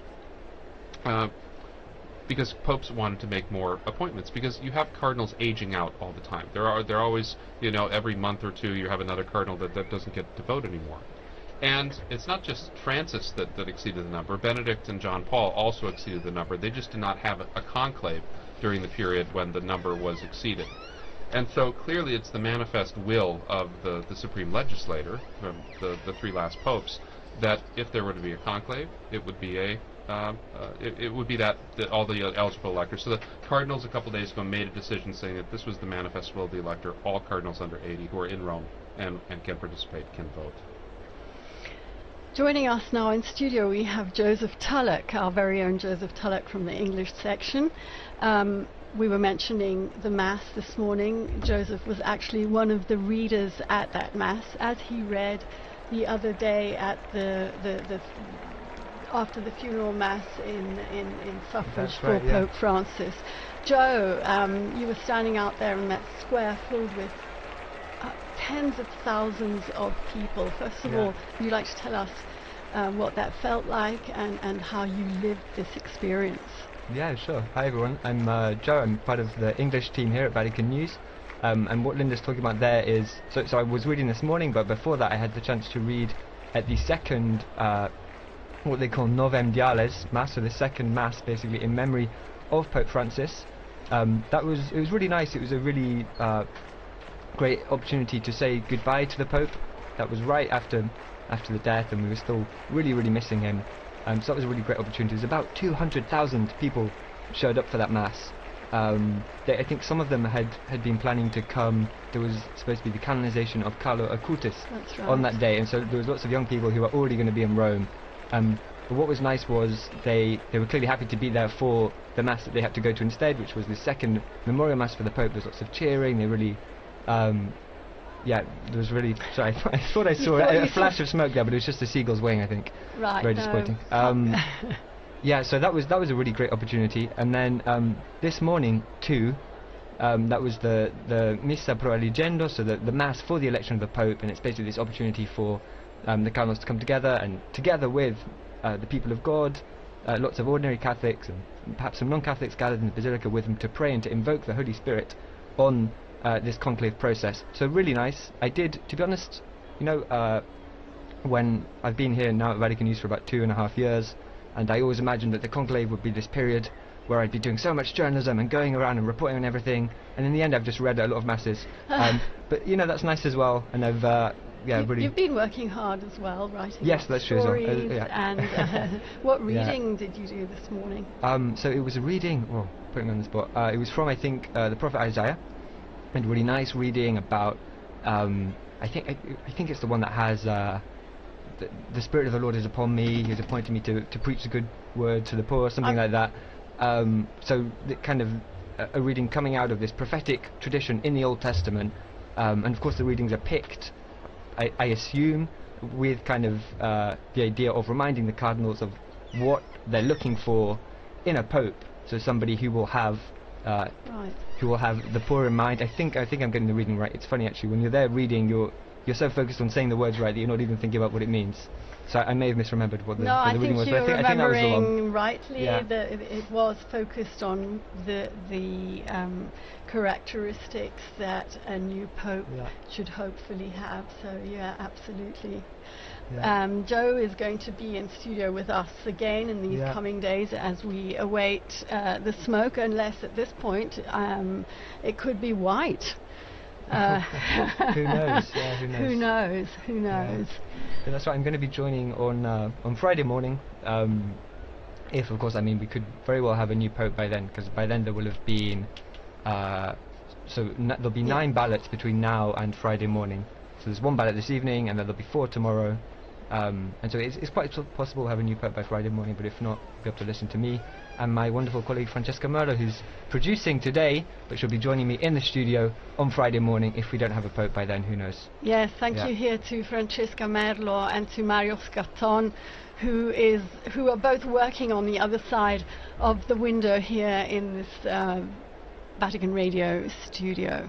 We've been talking a bit about all that's happened between the funeral and the general congregations leading up to this conclave. Perhaps we could just take a brief look at actually what happens. We've talked about the Pope coming out onto the balcony, the first acclamation by the people of Rome and so on, but then we have to look forward also to the installation, the inauguration of the new papal ministry. Perhaps we could talk a little bit about what happens then, remembering past occasions. It's usually about a week, isn't it, between the announcement, between the successful outcome of the conclave. Well, first of all, all the delegations that are going to be here in Rome for that ceremony have to get here, so it can't be immediately afterwards. There are some technical times that have to be respected, so even should the Pope be elected on Friday, it couldn't be on Sunday, it would just be too early, although on Sunday he could probably do his first Angelus address. Yes, absolutely. And we have to remember that if he's a bishop already, and all the cardinals in there, and most of the cardinals are bishops, that he becomes Pope the moment he accepts. When the cardinal asks him, do you accept the canonical election as Roman Pontiff, and he says yes, he's the Pope. And so the installation Mass is, it's not a formality, it's a very important moment that he inaugurates his Petrine ministry. But he becomes Pope with full authority at that moment. And then the inauguration, I remember being at the inauguration in 2013 and being up on the colonnade. That was a great privilege. I love doing that. And you see, because then you allow people just for the funeral too, like when they have the delay, you want the dignitaries to be able to come, and they will come. I mean, as we've seen it, I mean, the world pays attention to what happens in the city, and that's critical. But there's a whole set of ceremonies that go along with the new pope, right? That culminate really after the installation Mass with the actual possessio, the taking possession of his cathedral at St. John Lateran, which I was also present for when Pope Francis took charge of his cathedral.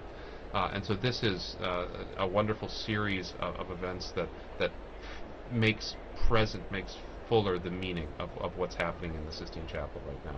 Pope Francis particularly wanted his inauguration, if I remember correctly, to be on the feast day of St. Joseph, isn't that right? And that, of course, became, again, a bit of a theme during the pontificate. We learnt that he had the statue of the sleeping Joseph that he would keep on his bedside table there in Santa Marta. Had a particular significance for him, didn't it? And he inserted the name of Joseph in every Mass that was said throughout the world. So there's a great devotion to St. Joseph, to St. Joseph in his feast days, as patron of the Universal Church, but also as a patron of workers and as a patron of Christian fathers.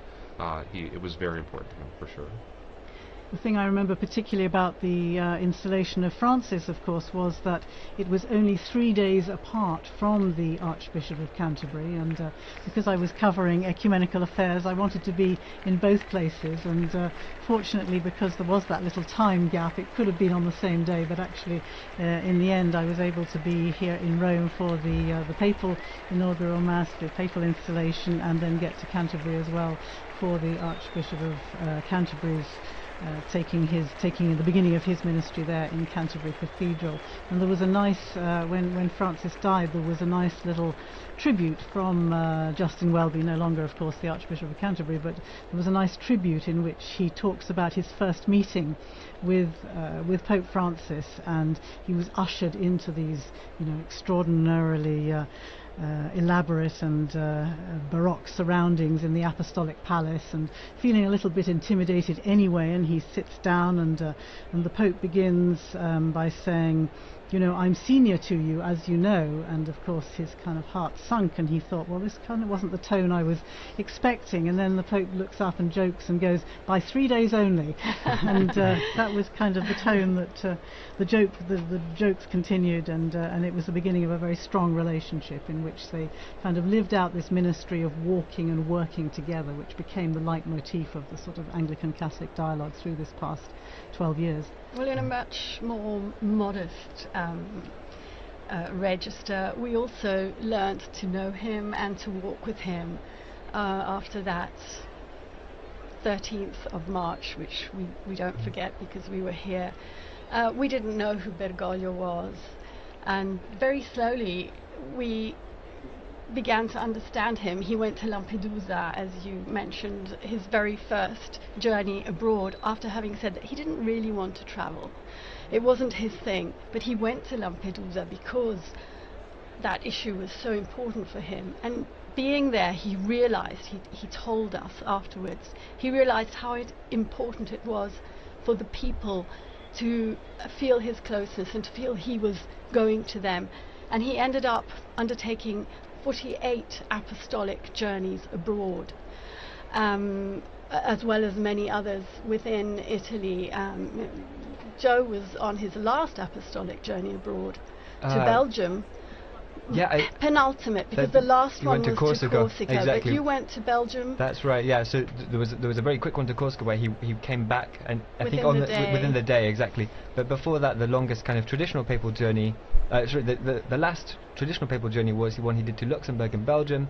I was with the Pope for the stop he did in Belgium, and it was an interesting papal journey because it came right after this huge one that lasted several weeks across a couple of countries in Asia. So 4 countries. 4 countries in Asia. Asia and Oceania. Yeah, and there'd been some. So, for instance, he'd been in East Timor, where something crazy like 70% or 60% of the population turned up for a mass he celebrated, and these incredible scenes. And I think it's the most Catholic country in the world, with the possible exception of Vatican City. No, I think it's more Catholic than Vatican City. Okay. That's what the Vatican officials quit. But right. And so he'd just come back from that, and then he came to Belgium, which is obviously a fairly secular country. It's a country that's been really marked by the sexual abuse crisis, which is something that's happened in the church all over the world, but it was particularly bad in Belgium. And so it's a country where there's also, on a level, there's some also distrust, I think you can say, towards the church. And so it was a very interesting papal journey for that reason. The Pope did a couple of things. So he met with survivors of sexual abuse, and that was a closed-door meeting, so there were no journalists there. We don't know exactly what was said, but there were some interviews afterwards with some of the survivors who said that he really listened to them and they felt moved by that. And he also visited some universities. So Belgium is home to 2 famous Catholic universities. I'm going to butcher the pronunciation. One is, I think, Leuven, and one is Louvain, and one is Dutch-speaking or Flemish-speaking, the other one is French-speaking, and they're 2 very historic, very prestigious Catholic universities, and the Pope visited both of them. There was, if I remember rightly, there was at Leuven, the Flemish Dutch-speaking one. He kind of had an exchange with the professors, and then what was interesting was afterwards when he came to Louvain, it was more a dialogue with the students. But on both kind of occasions, he was doing what we really came to expect from Pope Francis, which was this dialogue, kind of talking to people, even people who disagreed with him. I remember there was some when the students were talking to him, as well as they agreed with a lot of what he said, and then they were pointing out some points where they disagreed, and that was really typical of Pope Francis as well, this desire to talk to people, even people that didn't agree with him. Absolutely. And so it was kind of it was a classic Francis trip in that way.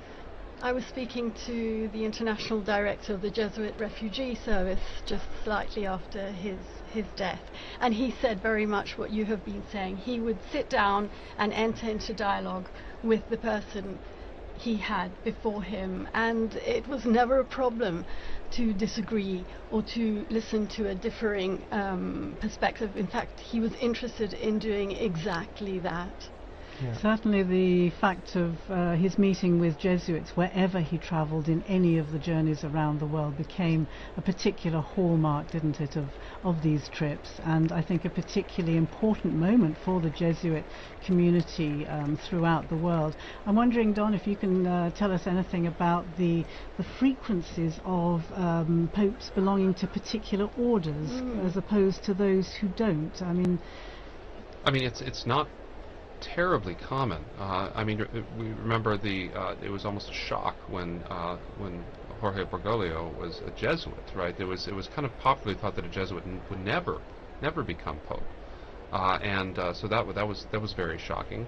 There have been several popes from religious orders. From the Franciscans and Dominicans, each have a handful of popes. None since the 18th century, late 18th century. There have been some monk popes, particularly during the period of the monastic revival in the 11th century. But by and large, they have been taken, a lot of them, from the secular clergy. That's been mainly, and they've kind of gone back and forth between the diplomatic corps and between canon lawyers and theologians, and that's been pretty much the case. There hasn't been too much of a, while there is always, I would say, about 15% of representation in the College of Cardinals come from religious orders. They do not often get elected to the papacy. I don't think it's any particular animus against. It maybe historically had been against Jesuits, but that's not. But and I'm talking back from the very foundation of the order. But it's really something that the person has to fit the job too. And very often religious orders are focused on a ministry. They're focused on a particular specialty. And the pastor, the secular priest, the bishop has got to be all things to all people. And that often is better training for the kind of things you'll encounter in the papacy than other forms of religious living. And I'm wondering, is that 15% roughly the same today with the cardinals who are gathered behind the walls of the Sistine Chapel? I could make a count, but I would suggest it's roughly 15 to 20%.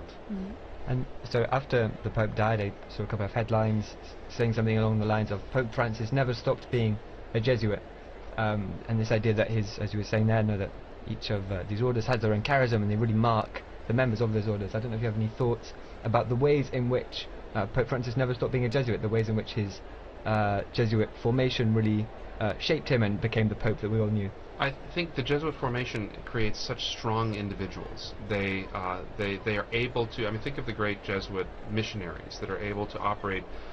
They're meant from the very foundation not to live in religious community, right? I mean, they're meant to be able to be sort of sole proprietors sometimes when they need to be. And so go off like Francis Xavier around the world by themselves, never see another Jesuit for years and years and years. And I think that kind of style, that kind of particularly the Jesuit emphasis on obedience and on sort of the voluntas of the superior was very much in evidence in ways that you might not see from a Dominican perspective as well. So I think that strongly individualistic way of doing things, I don't mean individualism in a bad sense, I mean a strong, well-formed person that is able to act and knows their mind and acts in that way. And Jesuit formation is really effective at creating that. And so I think we saw some of those aspects coming out in his papacy for sure.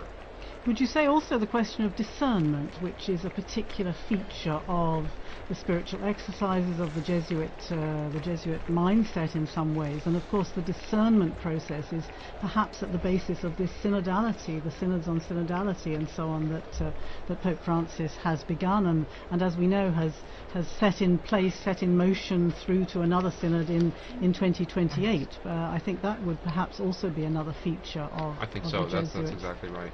Yeah. I'd like to remember Pope Francis's last gift, which was a Pope Mobile that has been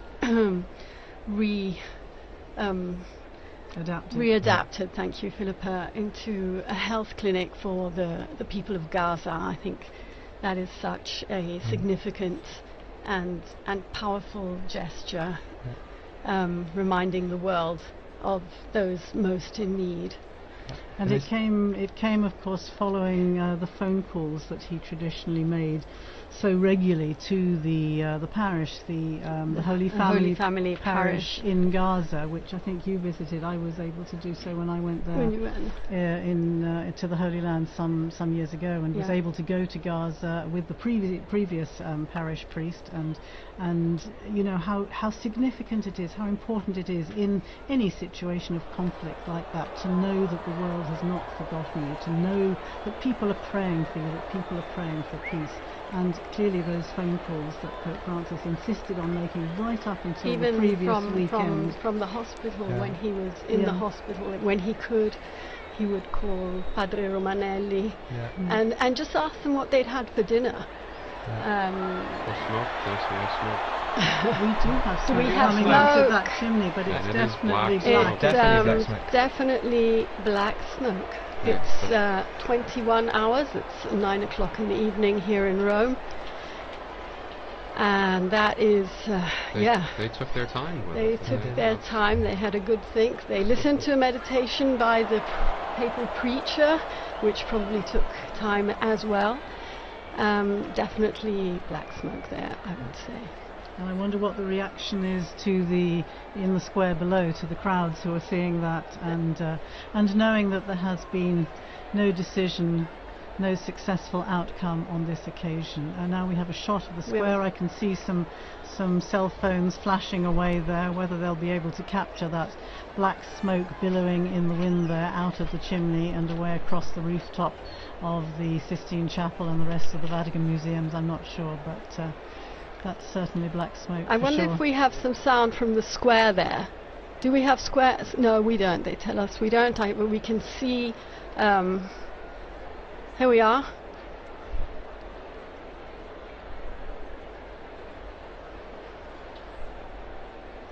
Well, the noise they've of the made sure crowd. of it at least. That's good.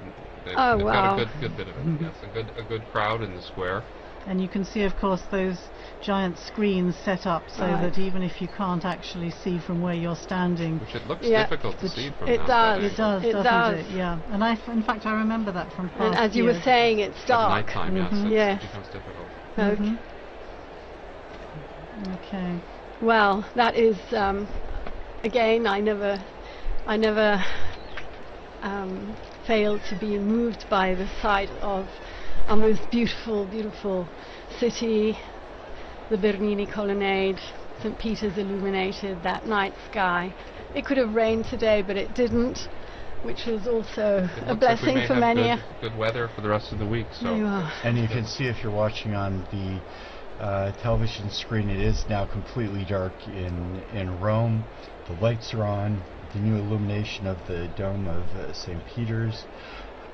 And the crowd, I think, is very relieved to see smoke, and very definite black smoke. I think there is no question from the very beginning. I want to say thanks to Joseph Tulloch for joining us there. He disappeared out of the studio. Thanks again to Joseph for relaying his experiences. And thanks to our team in studio. I can see people making their way people are moving swiftly out of the square, definitely past dinner time here in Rome. But and I'll tell you, it's going to be tough to find a restaurant anywhere near St. Peter's this evening. But do keep following us here on Vatican Media, Vatican News. We'll start tomorrow again at 10:30. Is that right? Rome time? You are a guest tomorrow morning again, yes. And with Christopher Wells here in studio. So yes, 10:30 Rome time tomorrow morning for another marathon and commentary. We'll have Devin as well tomorrow in the anchor spot. Yes. He joined us with some great contributions from the square. So thanks to Devin, yes, and especially to our guests Philippa Hitchin and Don Prudlow for providing so much information and insight, and your memories and reflections from the various pontificates. And being so game for such a long, alive, wonderful, and thank you to Francesca Merlo for being our great producer, and I can see out there Kelsey Gussie, who is also working away behind the scenes, and Mario Scatton. Thank you, all of you. We can, they're signaling us from the... so we are in fact going to finish up our broadcast now with the main event has occurred, as it were. So again, thanks to all those who participated in the evenings. Thanks to especially to our head of the English section, Linda Bordoni, who has done so much hard work to make all of this possible. And thank you, Christopher. And as we do close up our broadcast, I would like to thank all of our broadcast partners as well, including EWTN TV, Catholic Faith Network in America, Shalom World Television Network USA, Atmadarshan TV, Catholic TV, Mata TV India, and UCTV, Uganda Catholic Television. Also our radio partners, Luminous Radio and Radio Katipunan in the Philippines. Thanks to all of you. Please join us again tomorrow. Laudetur Jesus Christus.